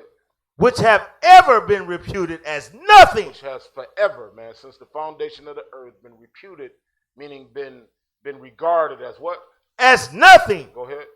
Have begun to be lords over us. Now they lords over us, man. Now we buying our chicken and our groceries and our, you know, our women when we go get a marriage certificate. We buying all of our things from the heathens, man.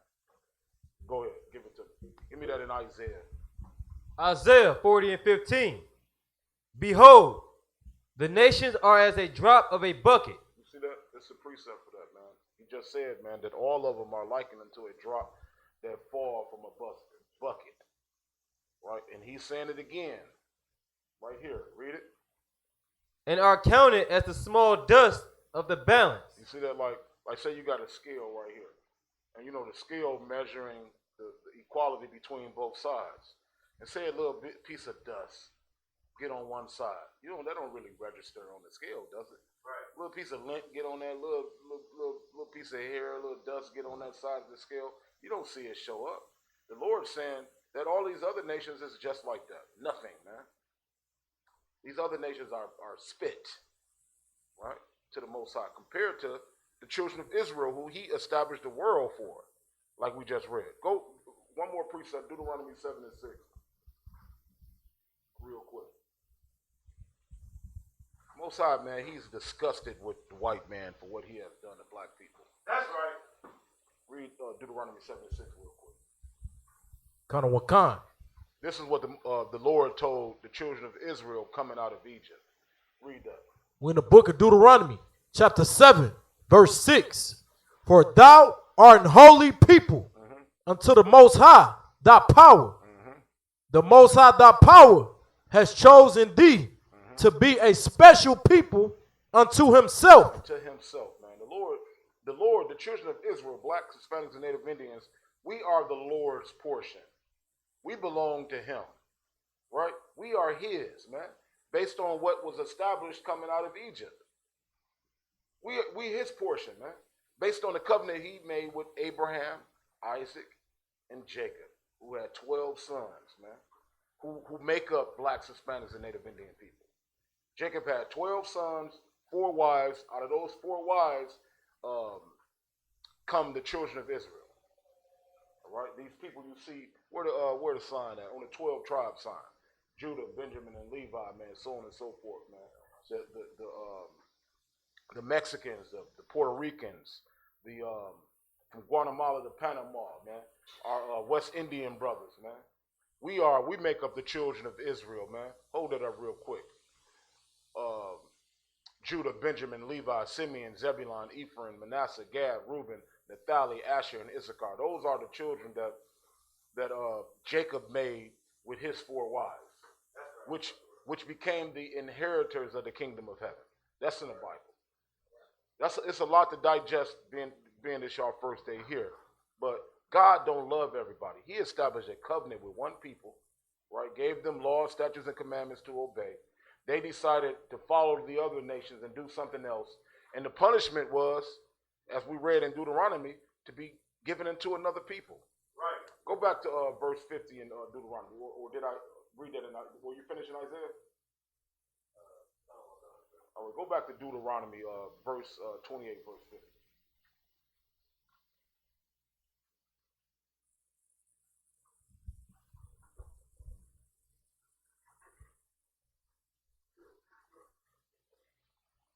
Deuteronomy 28 and 50.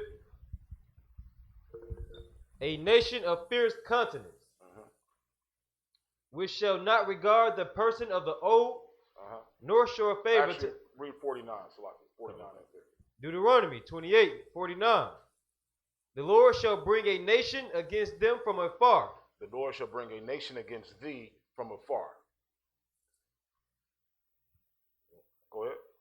From the end of the earth. From the end of the earth. The white man come from the Caucasus Mountains, man. All right, from the end of the earth. Go ahead. As swift as the eagle flyeth. Go ahead. A nation whose tongue thou shalt not understand. He had to beat English into us, right? Right? We didn't speak this disgusting language. He beat it into us. Took our original language and forced us to try to understand. Like, listen, man, I'm struggling up here. Just try to speak this language with clarity. It's a struggle for me. I try to practice it, but it's still difficult to come up with the right words to use in this English language. Right. I'd rather be more direct. It's a feminine language, it feels like. That's right. You see what I'm saying? I'd rather be more goddamn direct and talk to my people like they understand. But because this language is all we know, I have to struggle with it. All right? A nation of fierce countenance that what? Slocky, where were you at? Right there, sir. Go ahead. 50. A nation of fierce countenance, which shall not regard the person of the old. You see how they kill an old man and strung plenty of our old men up on trees. They shall not show any what?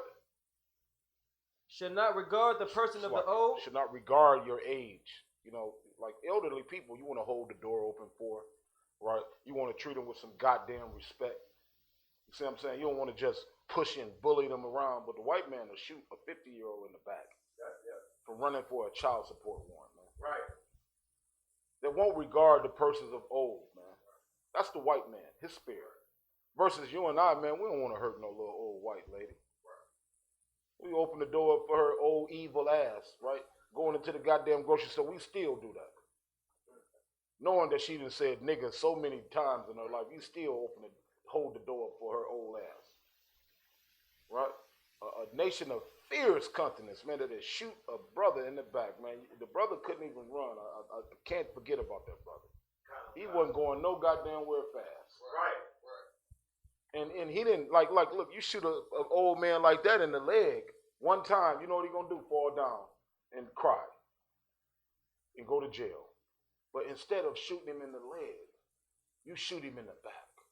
You goddamn bastard, man. You coward. Fierce countenance, man, that shall not regard the persons of old. Go ahead. Nor show favor to the young. Now, who don't favor the young people, man? What monster won't favor the young, man? I look at some of y'all brothers are here, man, and it's glorious to see the young man operate, man. Right. You see what I'm saying? It's glorious to see young men coming together doing positive things, man. That's right. I never had that when I was coming up. You know, our clubhouse was full of weed smoke, and it was, you know, a crack alley in the back. You know what I'm saying? We were selling blow and yo and all sorts of things. That was our hangout. Y'all cooking lamb. You see what I'm saying? That's right. Y'all cooking lamb and having a drink, man, and enjoying the brotherhood. That's beautiful. You see that? Keep going. Slocky, give me verse that was 50. Go to verse 64. Let's finish these real quick. Verse 64. Deuteronomy 28, verse 64. And the Lord shall scatter thee among all people, from the one end of the earth even unto the other. Now you see black people, man, we all over the earth, man, because of the transatlantic slave trade. We were sold in China and Japan. We were sold to anybody that could come up with a couple chips for a manservant. You know what I'm saying? Or a female. We were sold to everybody. Them boats, man, if you look at the migration of the slaves, man, you'd be like, damn. Slaves, man, our forefathers were sold everywhere. That's why you see us in like the West Indies. The West Indies, I mean. That's why we scattered everywhere, man.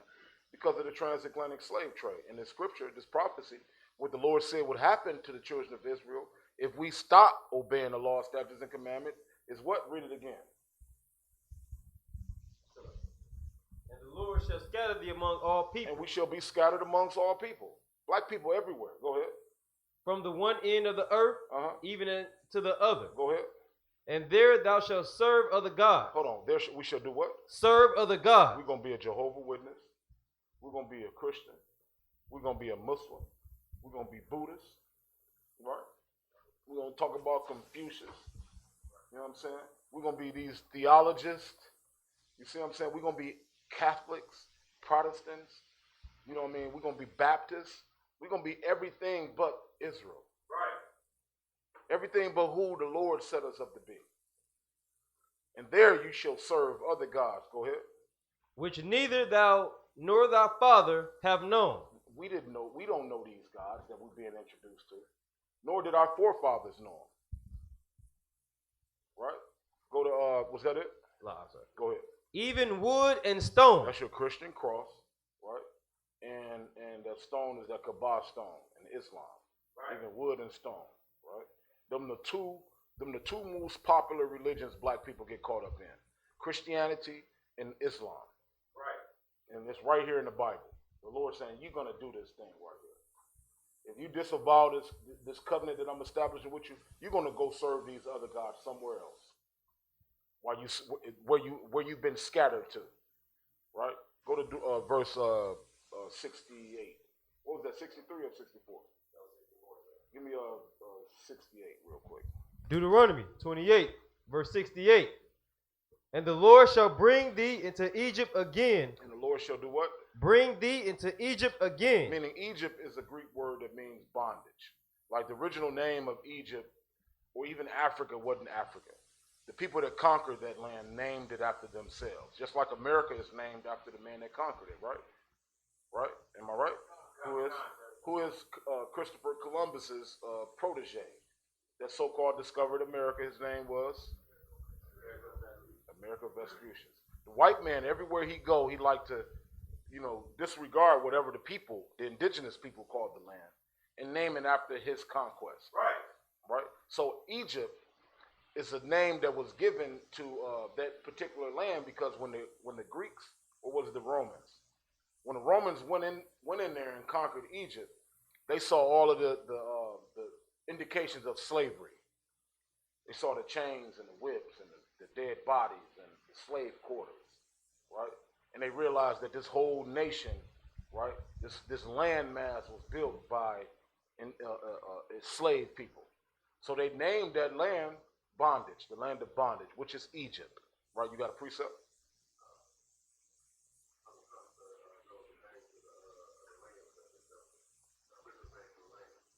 Mizraim is the name of the name of a land of Ham, and that's correct. That's correct. That's right. That's the history on how they got that name. So the original name Egypt just means bondage. So when you read it right here, you got some Kudash the bar. That's the precept for Exodus 20 and 2. Go ahead and give me that real quick. You stay where you at. Somebody else grab Exodus 20 and 2. You got it? Go ahead, Bruce. I am the Lord thy God, which has brought thee out of the land of Egypt. I am the Lord thy God, which hath brought thee out of the land of Egypt. Brought thee out of where? The land of Egypt. Go ahead. Out of the house of bondage. Meaning like Egypt is synonymous with the house of bondage. All right. So this precept in Deuteronomy 28:68 is letting us know that we will go into Egypt, meaning we will go into the house of bondage a second time. Right. Read it again from the top.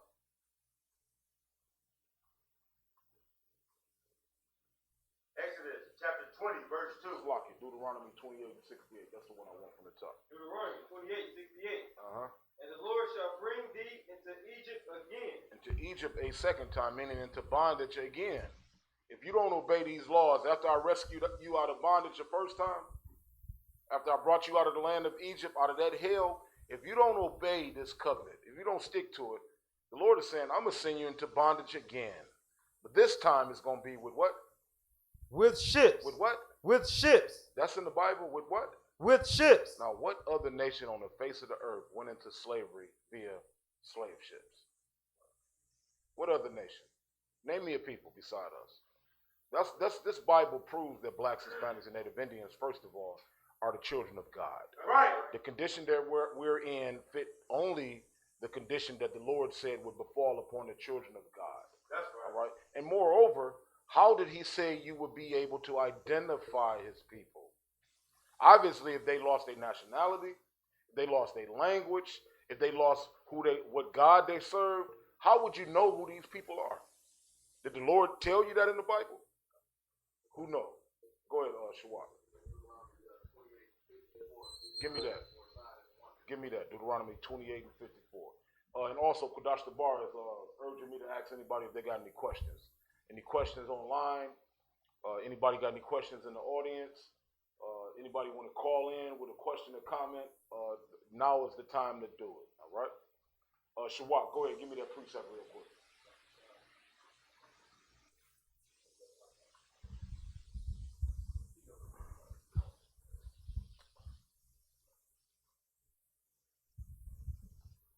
Deuteronomy.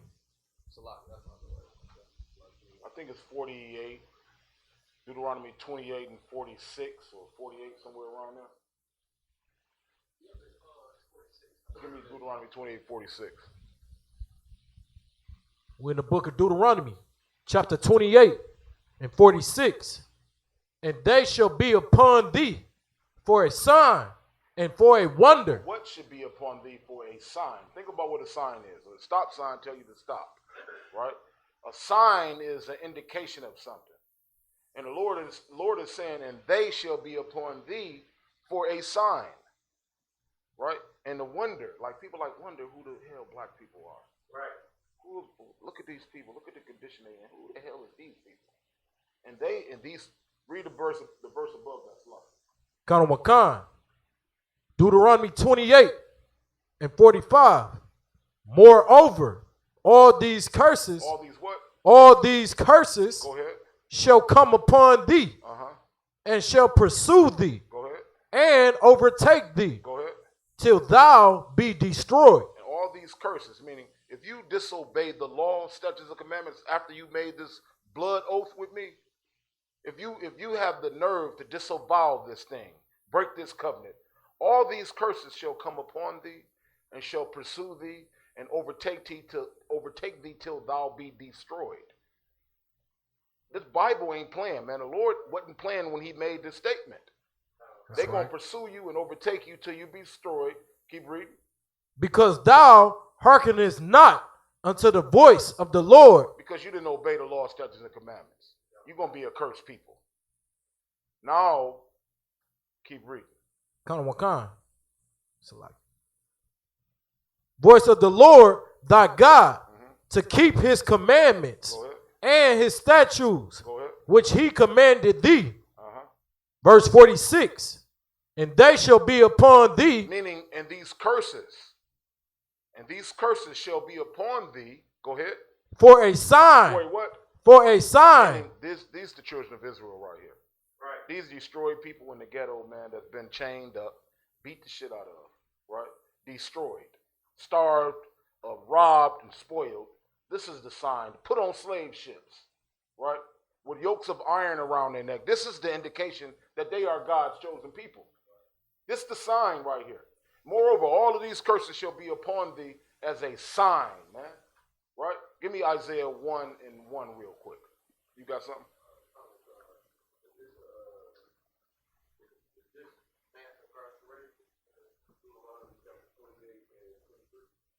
Go ahead.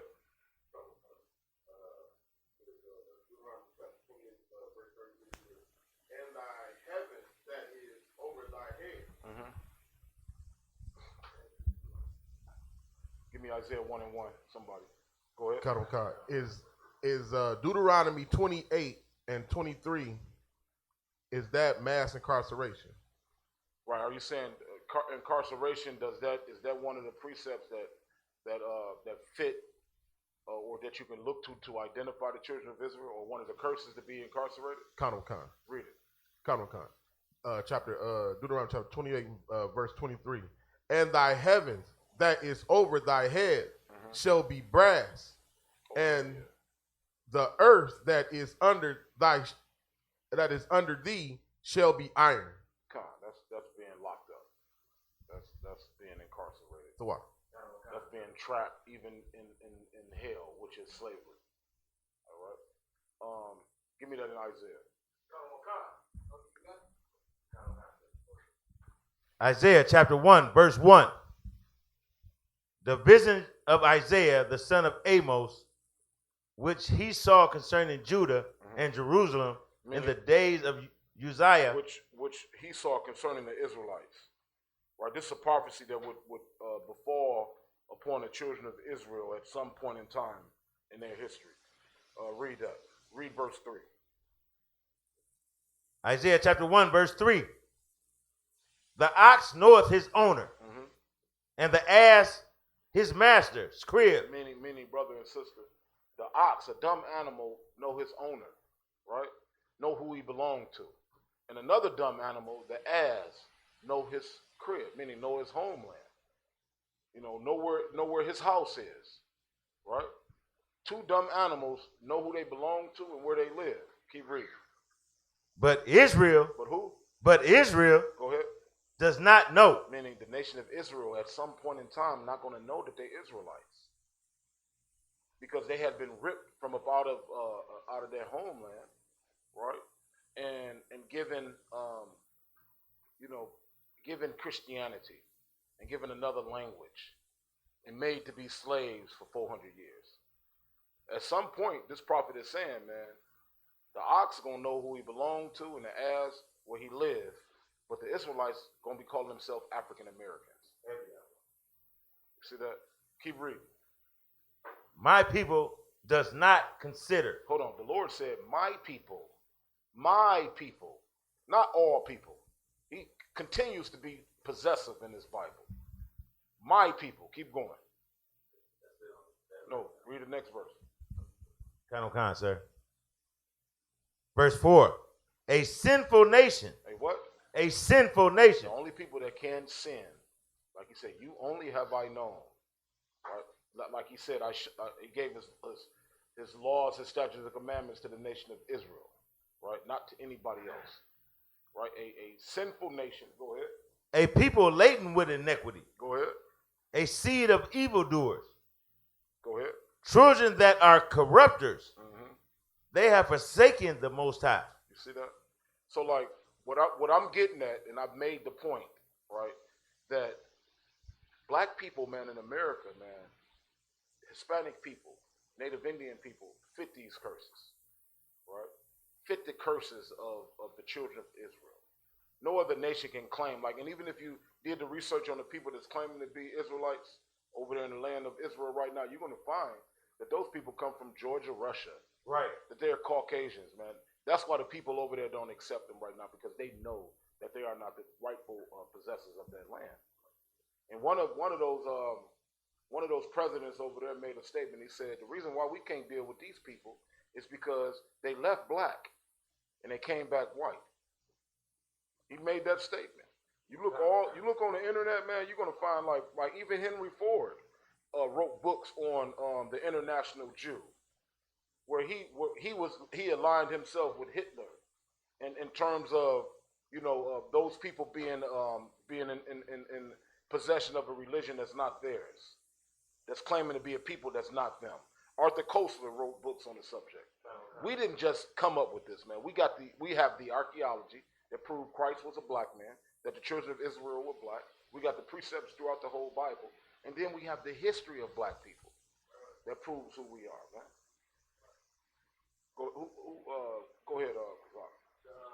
Person you were talking about, his name is Jamal Abdel Nasser. And read his quote. What did he say? Jews left black and came back white. He didn't listen. He was saying this statement in what year? I think this was in 49. Like people don't realize that the state of Israel, that was established in 48? In 1948, the United Nations went over there and bombed the hell out of that land, ran the Palestinians out, and established that as a Jewish state. All right? Go ahead. I have a more profound response to the question. Go ahead. When he was asked about peace in the Middle East, the last president of Egypt, Gamal Abdel Nasser, stated, the Jews will never be able to live here in peace because they left here black but came back white. Exactly. They left black people, man, and came back Caucasian people. These people converted to Judaism, man, a long time ago, was kicked out of the land, right, and found themselves in Georgia, Russia, then had to make a political decision on what to follow. They either became Christians, which would put them in opposition to another nation, or choose to be something else that would put them right dead in the middle of a war. So they chose to align themselves with being the Jews. Right, United Nations bombed the land, set them over there, man, and they've been running it ever since. But the real Jew remains to be black, Hispanic, and Native Indian people trapped in America, in the Americas, and scattered abroad through the transatlantic slave trades. We the real Israelites. All right? Anybody got any more questions or comments on this subject? Go ahead, Zarak. Kind of wakan, sir. I also Go ahead, read it for me. I also had to back up what you were saying. One And second.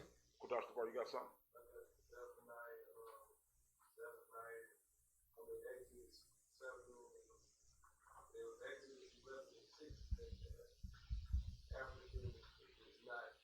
Read that. Go ahead. Give it to me.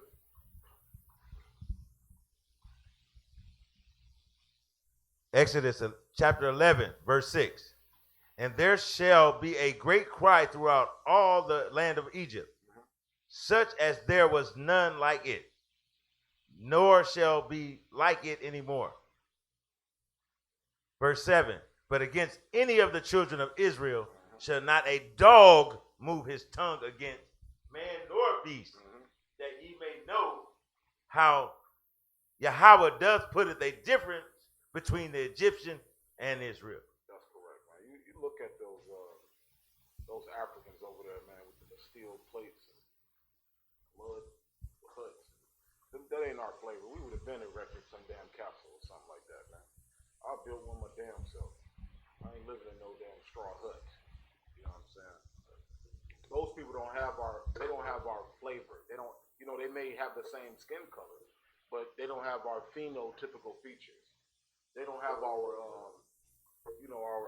even our style, our character, our flavor. We are not Africans. They don't deal with y'all. Sisters go into an African shop, or meet an African lady some damn where, they don't want to have nothing to do with y'all. Believe it or not, they really just want your money. Right. And as quickly as possible, they get you up out the establishment. Never have any friendly words for black people. That's right. You know what I'm saying? It's so many incidents where they catching it on camera right now, where Africans acting like as if they're somehow better. You know what I'm saying? I remember growing up watching Africans, man, use on National Geographic, use like feces for powder, man. And the babies had flies all over them. They come over here and they got up so damn high, like they way above us. You know what I'm saying? But you just was using doo-doo as baby powder. Right. You know what I'm saying? Y'all remember that, man? You cut on the TV and you see they covered from head to toe in flies. And then even over here, not to spend too much time on it, they got this smell, this unmistakable smell. Like I got on the elevator with African doctors, man, and I couldn't believe it smelled like that. These are doctors, man. These doctors, man, in a nice hospital. I was shocked. Like, what? Somebody just cut something loose in here. Then I realized, man, that was just how they, like they got something against deodorant or something. But anyway, Blacks, Hispanics, and Native Indians are the children of God, man. The Bible supports it from Genesis to Revelation. That's right. One more precept, man. I got to go. You got something? Kind of wakan. So I just wanted to back up what you were saying to give the archaeology history on what you were saying. Please, go ahead. Is in the from Babylon to Timbuktu, page 84. In the year 65 BC, the Roman armies under General Pompey, it's like Pompey, captured Jerusalem. In 70 AD, General Vespucian and his son Titus put an end to the Jewish state with great slaughter during the period of the military governors of Palestine. Many outrages and atrocities were committed against the residue of the people during the period from the Pompey to Julius Lakia. It has been estimated that over a million Jews fled into Africa. So what this is detailing is that, like, think about white people fleeing into Africa to hide amongst black people. They would stick out like a sore thumb. It would be nearly impossible, right? But for people that look like Africans, like we do, we can go over there and possibly hide and get away with it. But even though we don't look like it, even though we don't, 100% look like Africans, we have a better chance at hiding amongst them than a white man would. He would stick out like a sore thumb. So this book is saying over 1 million Jews fled into Africa, just like Christ predicted in Matthew 25. right? That when you see Jerusalem compassed of armies, flee into the mountains. The mountains are the nation. You know what I'm saying? Keep reading. Wakan, fleeing Roman persecution and slavery. The slave market were full of black Jewish slaves. What? Were full of black Jewish slaves. The slave market was full of the original, the people that are Jews. Now this is I believe Arthur Koestler is a Jew himself, right? Black man didn't write that book. This was a Jewish man that wanted to study, that wanted to discover what his real history was, how he wound up, you know, being where he was. So he did the research, and every every turn he realized, man, my people are not the original descendants of Abraham, Isaac, and Jacob. Right. In fact, all the archaeology proves that the black man that's in slavery in America is the real Jew. That's right.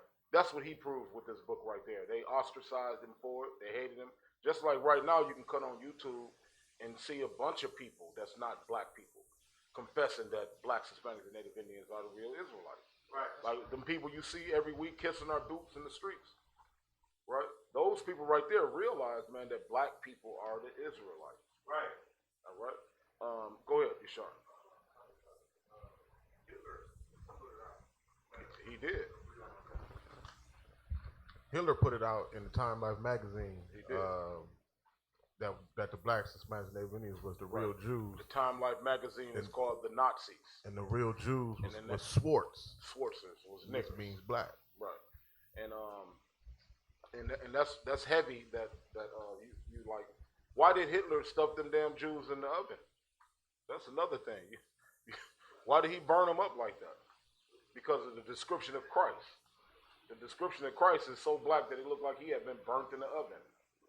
So Hitler was like, okay, you want to pretend to be Jews? Let me stuff you in this oven then. Right. You want to pretend to be Christ? Let me show you what Christ looked like as if he burned in the oven.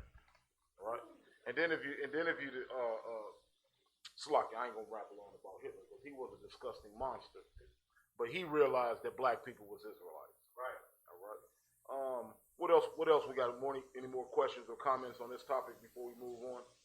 Kudash Tabar, you got something you want to take a break real quick? Yeah, let's do that real quick. And if we have no questions right now, let's take a break and come back with our next topic.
profits, you get less, nigga. I'm just trying to do what a motherfucking prophet do. Why you trying to stop it, dude? If this is not the truth, would I die for a lie? Hell nah, I never do. I'ma die for the truth. This is what I'm telling you. Hoping that your mind bulletproof of what they telling you. Hoping you ain't buying all the lies they been selling you. Never knew all the fucking faggot shit they grabbing do. Bet they run when the news come like the revenue. We on the grind trying to help these Jews find they mind. They stole our Jews, but we still gon' shine. Our brothers gone locked up, all they doing is time. I can't wait until the devil gotta pay for his crimes. Hey, I be sipping on my sorrow. You fucked over me today, well I can't fuck with you tomorrow. Pay no mind and I can borrow. I'm gonna spread that UPK until them devils feel my sorrow. Try to rob me from my check, nigga. Bet not break them laws, you know that Steph, nigga. What if the Lord took you out your flesh, nigga? Fucking with them prophets, you get less, nigga.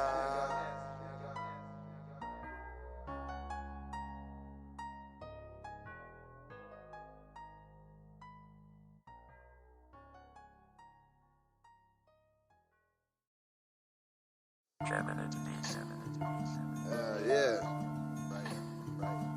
Shalom, how about Shem Yah Shabaraga Dog? Kwam Yashala. Kwam Yashala.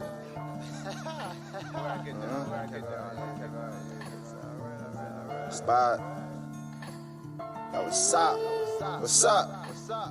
Act 17:5. Only the evil down my people, we ain't equal. May the Lord slay the eagle. Hey, Jacob, my people, we got eat them, trying to bleed them. May the Lord take his wings away.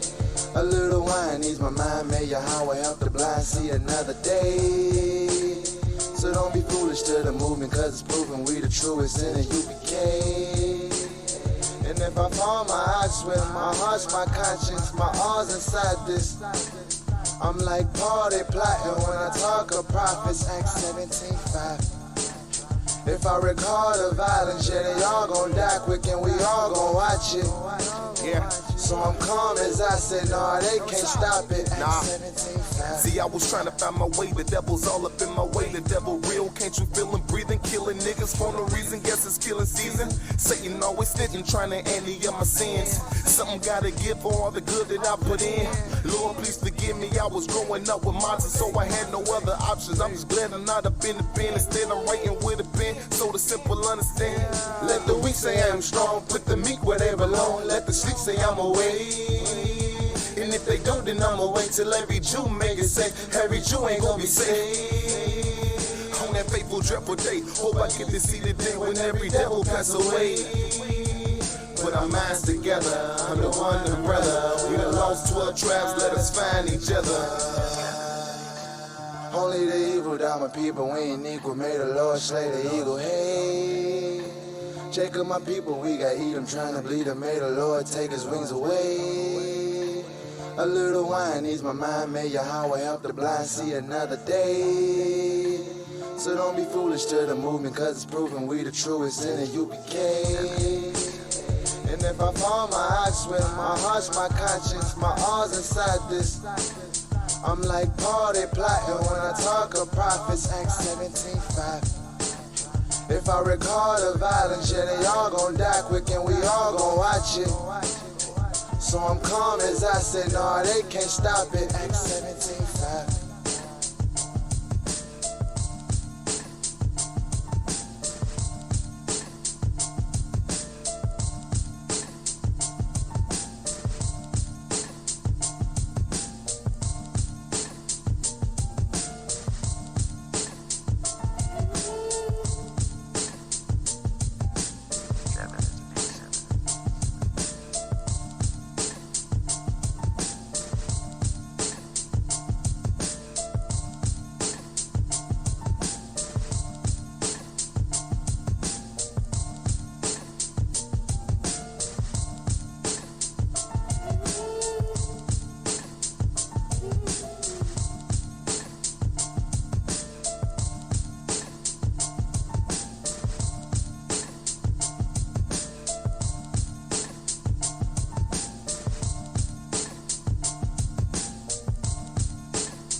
all my people, we ain't equal. May the Lord slay the eagle. Hey, Jacob, my people, we got eat them, trying to bleed them. May the Lord take his wings away. A little wine ease my mind, may Yahweh help the blind see another day. So don't be foolish to the movement, cause it's proven we the truest in the UPK. And if I fall my ox with my heart's my conscience, my all's inside this. I'm like Paul, they plotting when I talk of prophets, Acts 17:5. If I recall the violence, yeah, they all gon' die quick and we all gon' watch it. So I'm calm as I said, nah, they can't stop it, Acts 17:5.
Any man give his life for Yahweh Shai, Mashiach, and Christ, and fall up under that UPK banner.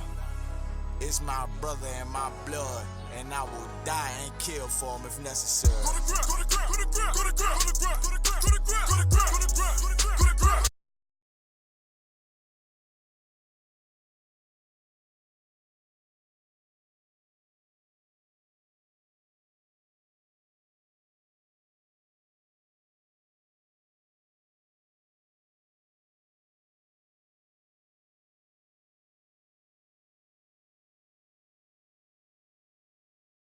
Did you give me that footage?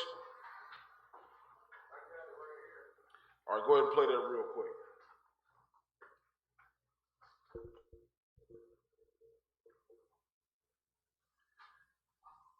And give me Genesis 4 and 12.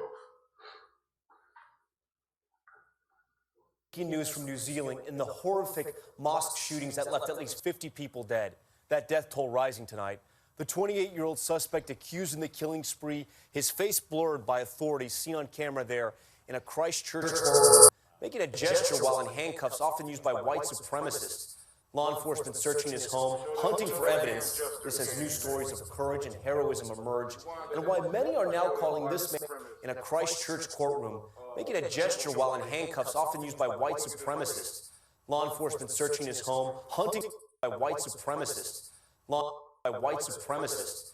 Law enforcement searching his home, hunting for evidence. This as new stories of courage and heroism emerge, and why many are now called courage and heroism emerge, and why many are law enforcement handcuffs, often used by white supremacists. Look at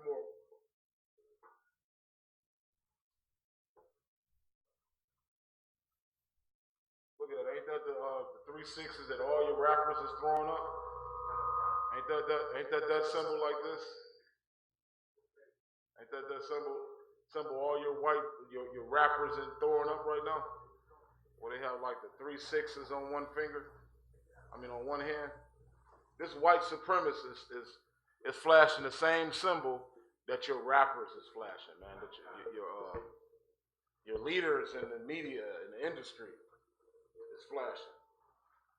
What that tell you, man? Like Jay-Z this week, he got up there and championed for homosexuality and gay rights. Jay-Z, yeah, man, Jay-Z, man. Listen, he proud. Listen, Jay-Z proud. If you listen to that verse that he did on Meek Mill's album, he proud of saying how much dope he sold to black people. Proud of being, in the Illuminati Illuminati's a puppet of the Illuminati, right? Proud of that shit right there. But will champion for gay rights, but he will not come in the hood and do nothing, man. Won't build up nothing. Instead, he aligned himself with people like Warren Buffett and Jews that have continued to rape, rob, and murder and starve to death black people.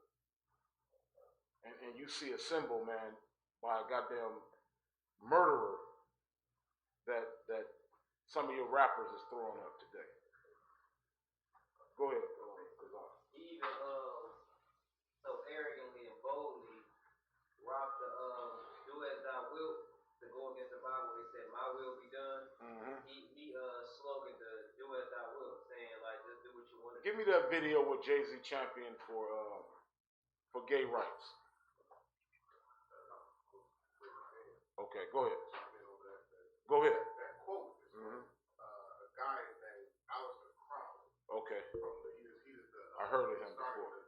The Gnostic Church. Mm-hmm. And that was his quote, his credo. Do as thou wilt, do as you want. That's what made the quote. Right. And you can see why Jay-Z would put up that sign, man, like this white supremacist just put up. But I want you to show the video where he says that opposing, go up a little bit, go up, same-sex marriage is right. That one right there, that's the one. Give me that one right there. I've always thought it as something that's still holding the country back. You know what people do in their, in their own homes. It's holding the country back. Started from the beginning first.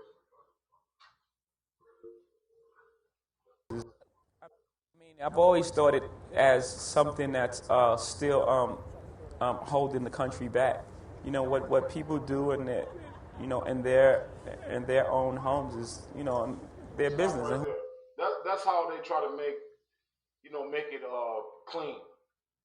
But these homos ain't doing it in their own home.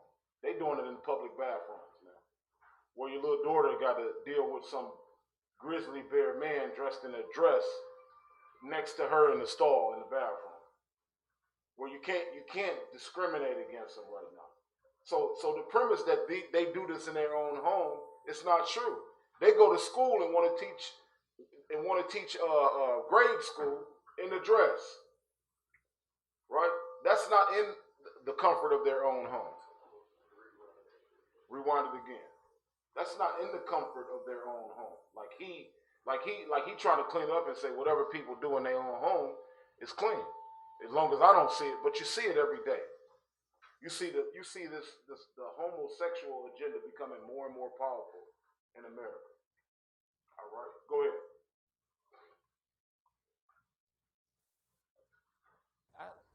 I've always thought it as something that's still holding the country back. You know what people do in their, in their own homes is, their business, and you choose to love whoever you love. That's their business. It's no different than discriminating against blacks. It's discrimination, plain and simple. That's the agenda of Black Lives Matter, right? Like everybody always want to piggyback on the struggle of black people and align themselves with our struggle as being slaves to kind of make their movement, resonate. You know what I mean? Have some type of impact on people. Like discriminating against gays is just like lynching a black man. No, the hell it's not. It's way different. Two different subjects. Period. He should be ashamed of himself to speak those two words in the same language. I mean, the same sentence, right? He should be absolutely ashamed. But you know why he's not? Because he didn't sold himself just like any other Christian pastor. Jay-Z is the Christian pastor of rap music. Right. You see what I'm saying? He is the Christian pastor of black music, or rap music, I should say. He's absolutely convincing young black men that it's okay to walk around the streets with a purse or with skinny jeans on. What he's doing right now is pushing the homosexual agenda in rap music even further. You know what I'm saying? Where brothers got to even like Commander General Hunter brought out, some of these brothers, man, that's dressing up like girls and rapping ain't really homosexual. They realize that the only way to be accepted is to put on a dress. Right. And rap like Young Thug. You see what I'm saying? Like even Young Jock, Jock put on a goddamn dress. Y'all see that, man? He put on a dress. You know what I'm saying? He put on a dress because he want people to remember his music and to buy his next album. The only way for black men to sell rap music right now, you got to love homosexuals. Like Jay-Z is pushing right now. Let me hear the rest of this video. I see both of y'all. Go ahead.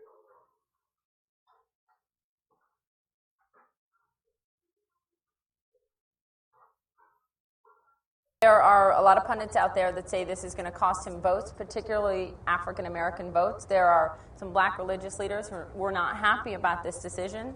You think it's going to cost him those votes? I think it's the right thing to do. So whether it costs them votes or not, again, it's really not about votes. It's about people.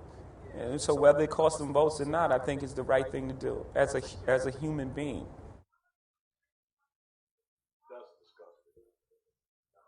That's Mr. What he called himself, God MC, right there. Over.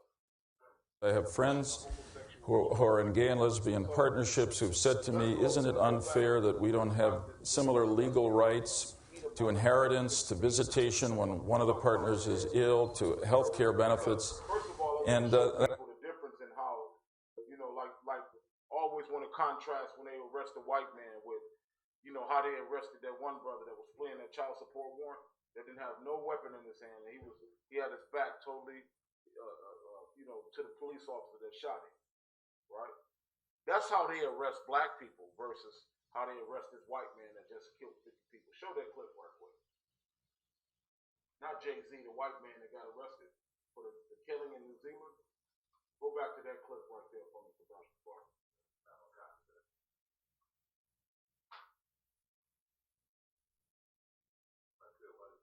Please, go ahead. No, we recognize that Jay-Z's mama sleep with a woman as well. I didn't know that. I heard it, but I didn't know that was true. The story states Jay-Z comes out in support of his mother's same-sex relationship on his mom. Just because your mother did something, that don't mean you have to do it. Because your father did something. That ain't why it ain't because of that. That don't give him, he always supported his mother. Now to come out publicly and say it's okay to marry a man if you're a man and a woman if you're a woman is to destroy young black men that's pursuing a rap career. That's right. To make them believe that when they get solicited for sex to sign that contract, you remember the boule? Remember people doubted that was true? Anybody remember that video that they came out with describing what it took in order to be a rapper? You had to go blow the Johnson of some disgusting Jew in the back room. That's what they had to do. They had to go to these sick parties, man, and sacrifice their self in order to get a rap contract. Right. That was the boule. But give me real quick, give me what we were just at with how they arrested, that dramatic arrest of that New Zealand man that just killed 50 people.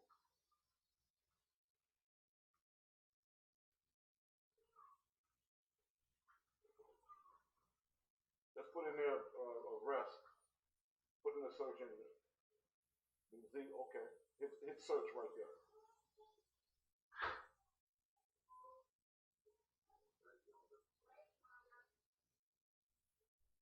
We want to get right to that breaking news, an anti-Muslim terror attack in New Zealand. The Prime Minister there is calling it one of the nation's darkest days. A gunman attacked 2 mosques while hundreds of Muslims were praying.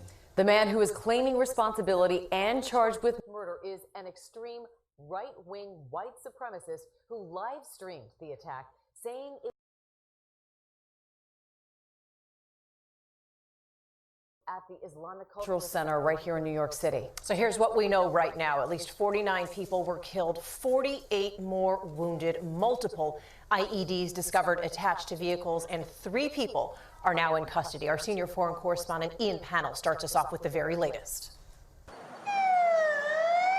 Horrific scenes in a normally peaceful country playing out at two mosques in Christchurch. As worshippers were at midday prayers, the holiest of the week, multiple people ruthlessly gunned down. At 1:42 p.m. local time, witnesses say a man dressed all in black entered the Masjid al-Nur mosque.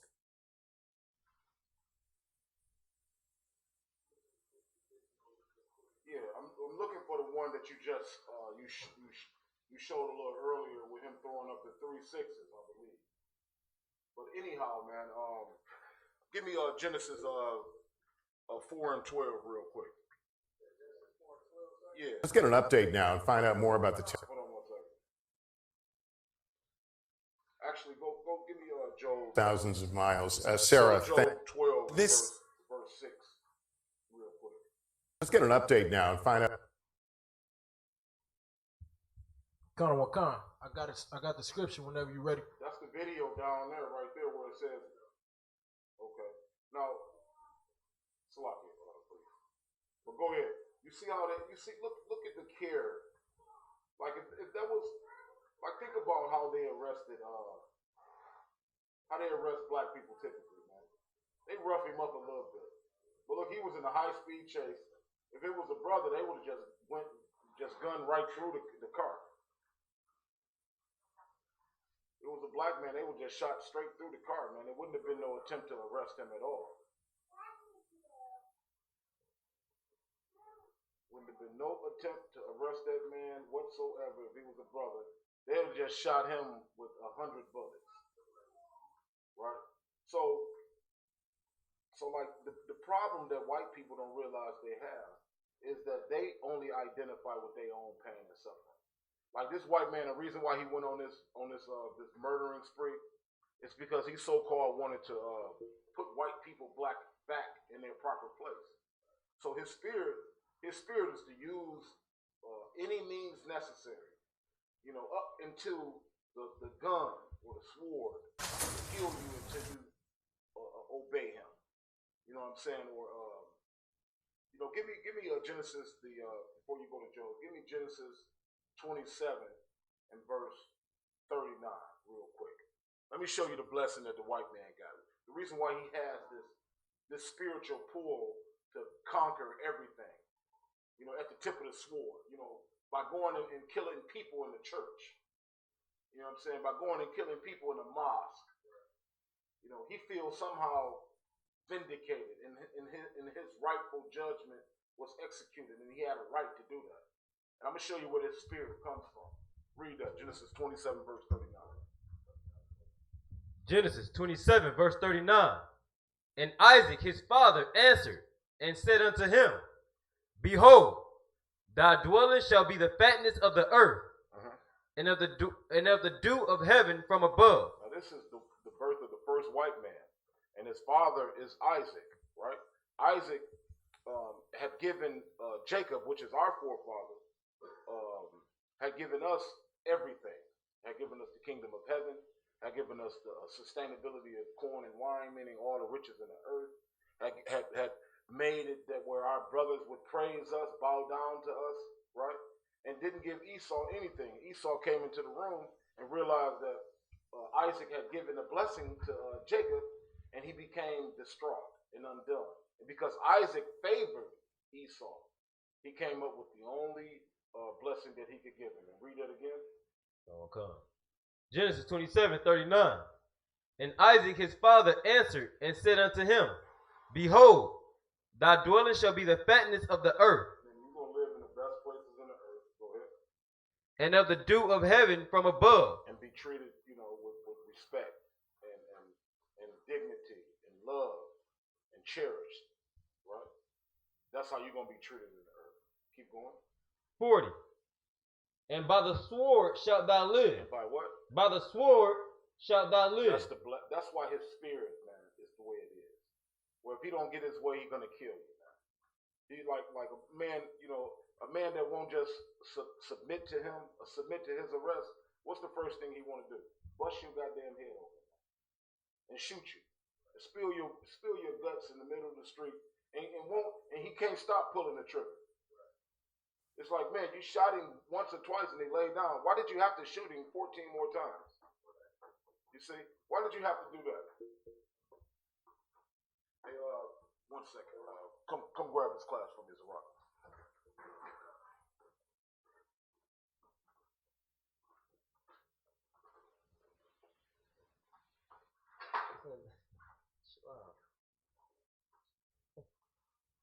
We're going to read the scripture again. Come. Genesis 27:40. And by the sword shalt thou live. By the what? By the sword shalt thou live. So you got to understand how Esau operates. You understand? Esau, he operates with violence. You understand? That's how he was able to conquer everything and to get on top of everything and to make you believe what he wants you to believe so that he can keep progressing while we're digressing. You understand? And this is the main point he's trying to bring out right here. If you can look at the story again, through the New Zealand attack, this terrorist, he was proud doing that. You understand? He don't worry about the consequences when doing such a thing, because he's getting looked at by his people as a hero. You understand? Meanwhile, if a black person commit a little crime, they gonna be worried. You understand? They worried about going to jail. You know what I mean? They worried about how they gonna get bailed out, how they gonna get out of that, you know what I'm saying, position that they in. You know what I mean? So with these things, you gotta see the difference. This is a war. This is warfare. All right? And when I say warfare, I'm not talking to let's go grab guns and go kill and slaughter the white man. That's not what we push here. That's not what we push here in the UPK. What we push is to separate, man. That's what we push. We push to separate and together with our people. And there's I got a scripture for that as well. Okay.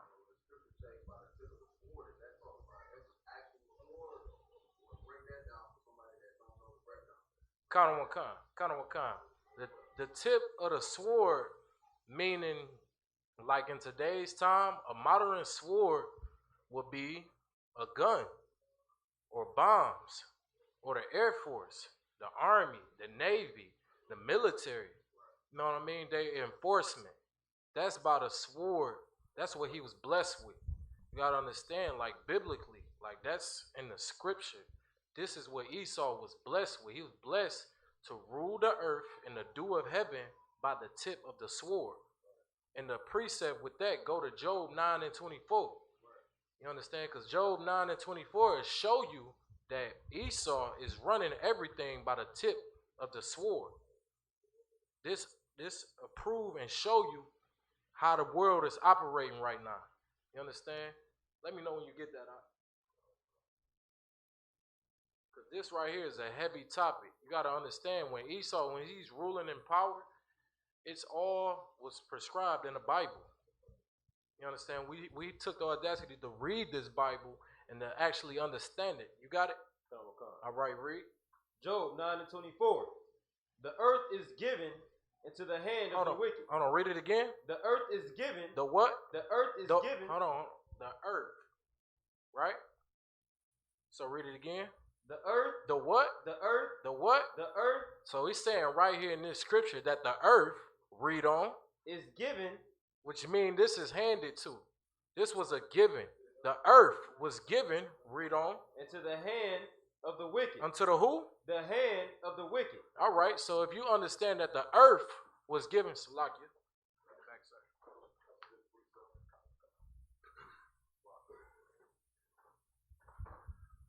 Salakia. So, yeah, so the only pain the white man feels, man, is his own pain.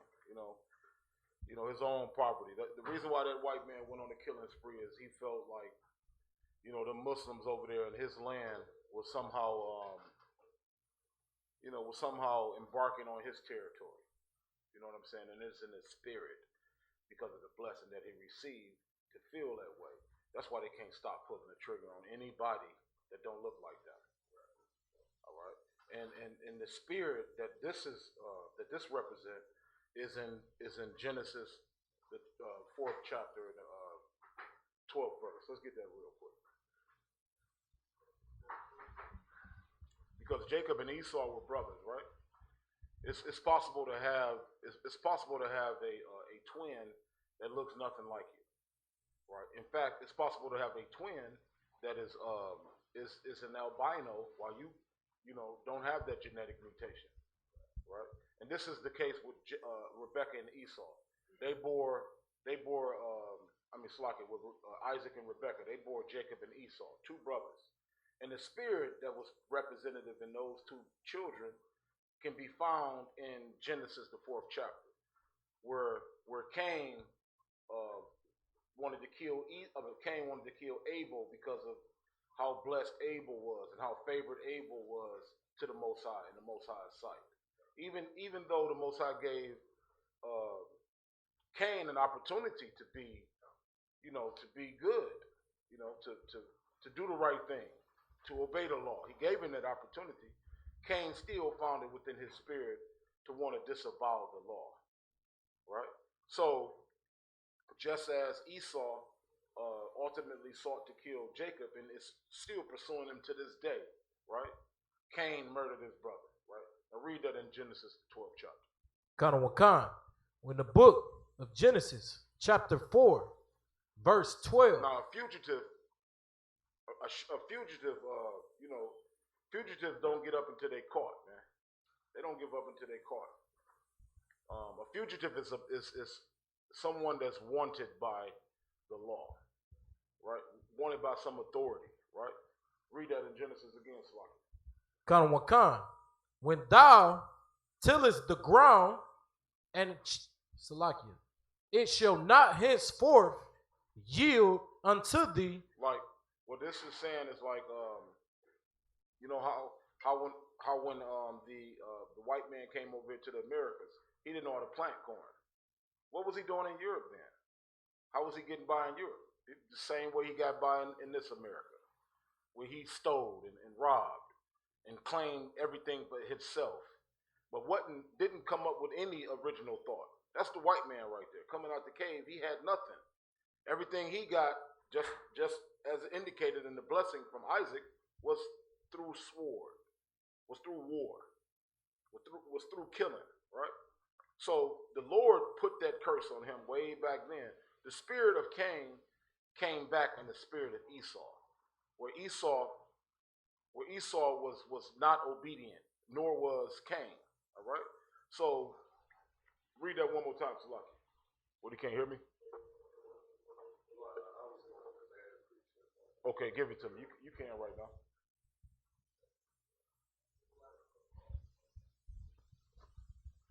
Like just to piggyback what you were saying, when thou tillest the earth, it's talking about Cain to prove that this is the white man on the earth, and he doesn't follow the law of the land having a Sabbath. Like he competing with Walmart and all these grocery stores. He don't give the land a Sabbath. That's why they say on here, when he tilleth the ground, it shall not henceforth is fruit. He's going to do something that's going to make the earth not work for him. All right. So, you're absolutely right. When the white man tries to do something that's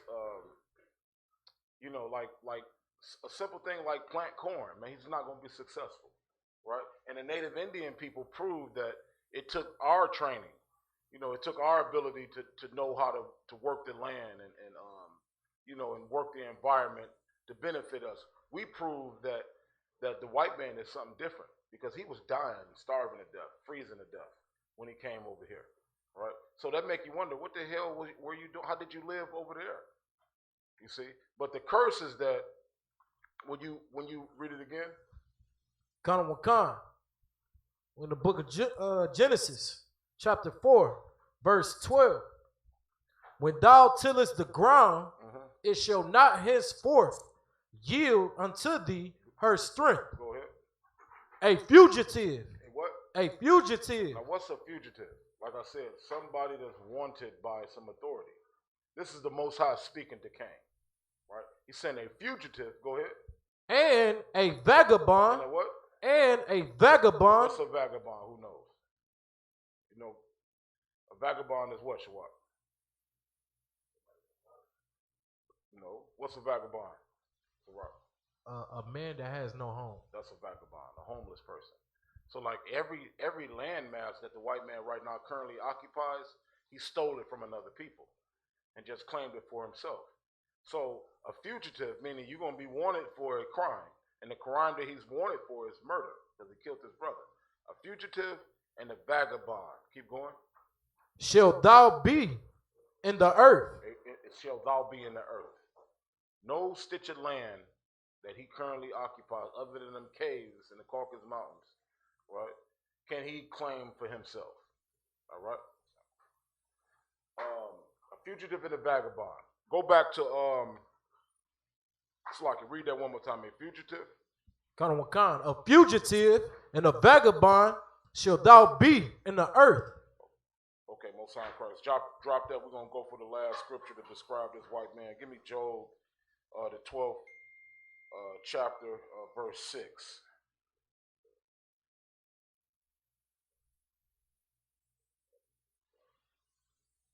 We're in the book of Job, chapter 12, verse 6. The tabernacles of robbers prosper. The tabernacles of robbers prosper. That's the white man, and being a homeless person that actually stole that land of New Zealand. That's on the outskirts of Australia, all right? That was their aboriginal land. The people of Australia owned that land right there. When the white man came over there, he murdered all the aboriginals and took that land, all right? So he is a murderer like he was in the beginning, right? Read it one more time. The tabernacles of robbers prosper. Go ahead. And they that provoke God are secure. You see that, man? This white man, he's secure even after murdering 50 people. So secure, no remorse in the court of law, right? Actually throwing up white supremacist signs. You know why he doing that? Like this white man, let me tell you something about him, right? He's going to live better in the penitentiary around the other Aryan nations in New Zealand than he was living as a free man. He's a natural homosexual, so what? He's going to have sex with other men in prison and feel comfortable. That's his nature, man. His nature is to murder and kill and rob and steal and provoke the Lord as if there is no repercussions for what he's done. Right? And then go to a prison so cocky to throw up, more taunting symbols, man, like he give no crap about all the murders he committed. So a fugitive and a vagabond, and read that one more time. The tabernacles of robbers prosper. And he prospered in that, man, because he's going to live better as a killer. He's going to go into the penitentiary, man, and guess what he's going to get going into that door, man, amongst his brother and the other Aryan nations.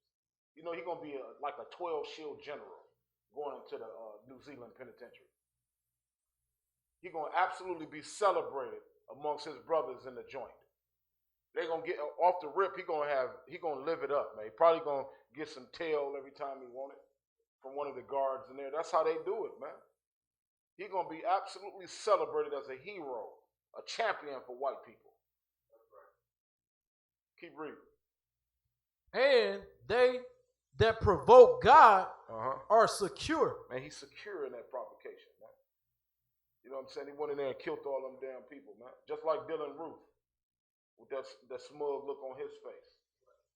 Just like all of those killers, man, that kill black people in the street, man, and know they're going to get away with it. Right? Keep going. What verse is that? This is Job 12 and 6. Keep going. Into whose hand God bringeth abundantly. But ask now the beasts, and they shall teach thee. Ask now the what? The beast, and they shall teach thee. Ask the beast, man, and they shall teach thee, man. Ask that lions, man. Ask Harambe. Ask the whales, man. Ask all these animals, man, that become extinct. They shall teach thee. Keep going. And the fowls of the air. Ask the bald eagle, which is almost extinct. And I think we got like 7 in the earth right now. Ask the bald eagle, right? Ask they ask some of the tigers, man. Ask the goddamn bumblebee. Right? Ask the beast, and they shall teach thee. Keep going. And they shall teach. Salakia. And they shall tell thee. And they shall tell thee what? Go ahead. Or speak to the earth. Or speak to the earth. Now speak to the earth about, why the ozone layer is depleted. Speak to the earth and ask why the water is so disgusting, man. Speak to the earth and ask why it's so much damn smog in California. Speak to the earth and keep going. And it shall teach thee. And the fishes of the sea shall declare unto thee. Keep going. Kana wakan. Who knoweth not in all these that the hand of the Lord have wrought this. What verse is that? That's verse 9. That's verse 9, man. So if you got something, Kudash the bar? Go ahead. Yeah, go ahead. Khan out of one kind. That was a heavy scripture because when it say as the animals and they shall declare, like the animals sit back and maul the white man to death when he out there in the wilderness trying to take pictures with him. Then also it was a story on the internet where a squirrel, these white people swore a terrorist was snatching up the American flags in front of their yard, and it was a squirrel all along. The squirrel was snatching up the flags and using them for a nest. Right, exactly. So yeah, that's powerful right there. But like all the animals that are extinct, man, look at the trees, man. White man cutting down all the goddamn trees. You know what I'm saying? Creating all of these greenhouse gases. And eventually, man, the earth's not going to work for you. You know what I mean? Like look at all the weather that's being generated right now because it's a cause and effect for everything. Like you go against the dietary law, you wind up with diabetes or cancer or heart disease. You know what I'm saying? You go against these things, man, and you find yourself, on the verge of dying. Just like if you abuse the earth. That's why, like the brother indicated, it's a period of time where we were supposed to plant, and then it's a period of time where we were supposed to just let the earth rejuvenate itself. Which is why the earth does not produce like it used to produce. All right? But the white man is the devil the Bible speaks of. He is the wicked in the earth, man. And as soon as blacks, Hispanics, and Native Indians wake up, right, come out of their stupor, stop praising this man, stop looking at him for all your authority, your guidance. You got to separate your spirit from him. I'm not saying getting on a boat and go no goddamn where, but I am saying start to prefer your own and stop, loving him so much that when you take every dime and give it to him for some trinket. You know what I'm saying? With that, I'll turn the class over to Priest and Officers of Rock for the reading of the security.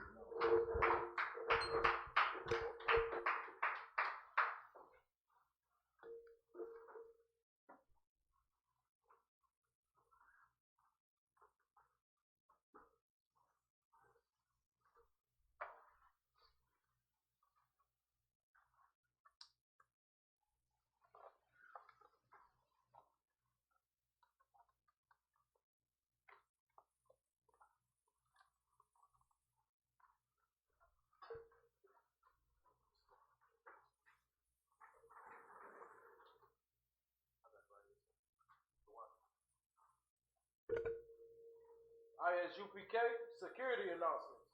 We are the ISUPK, start out of 1 West, 125th Street, out of Harlem, New York.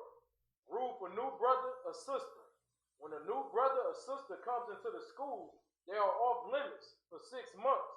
They are to be saluted only. They are here to shed themselves of the world.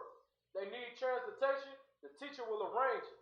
After 6 months, if a brother or sister has an interest in a particular person, he or she must get permission from the head to speak to a brother or sister. There is another 6 months in which the brother and sister will court each other.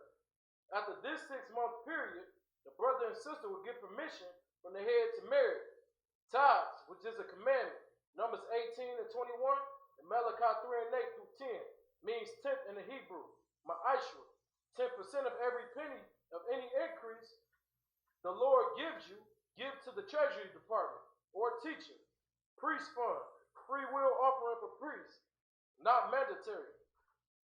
Whatsoever amount you would like. Up and coming Holy Convocation, we got the Passover coming up, which is April 20th, 2019.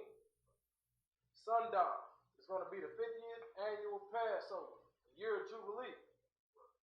If anyone wants to be a trooper in the school, to start wearing all black, boots, shirt, pants, headbands, and scarf. And with that being said, I'd like to give a courtesy salute to the teacher, Majim Shabbat, Majim Barak, Yahweh Ba'ashem Yahweh Shah Brakatah. I also like to give a courtesy salute to the sisters, Majim,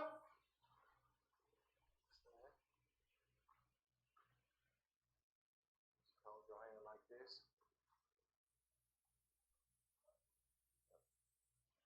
Majim Shabbat, Majim Barak, Yahweh Shemar Alatah Ba'ashem Yahweh Shah.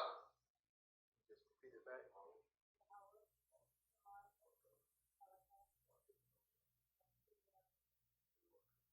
Most High in Christ. Yajimatah, dismissed.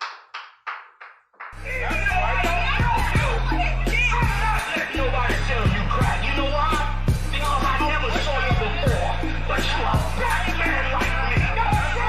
And it works out. My whole life was trying to find something to follow. Had loyalty, every man tried to borrow. Felt pain and a lot of sorrow. Got betrayed, so packed, I didn't even have my heart broke. Living confused, about to lose hope. Cops got me on the side of the road like a sideshow. Need an antidote before I croak. Now I'm setting fire to Rhythm Man Blues, call this guitar smoke. Rebel with no cause, trying to find direction. The world got me vexed. Picked up a bad liquor habit that's hereditary from oppression. Felt like my life was on fire, trying to find an exit. Now look, 10 G's plus a good record. Sometimes a follower is a soldier, trying to find a good shepherd. Plus when you in hell, how do you excel? Wisdom the breath of life, I don't believe in fairy tale.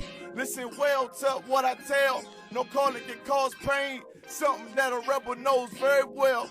Can't you tell I was sent from the Lord? Got a tongue like a two-edged sword with a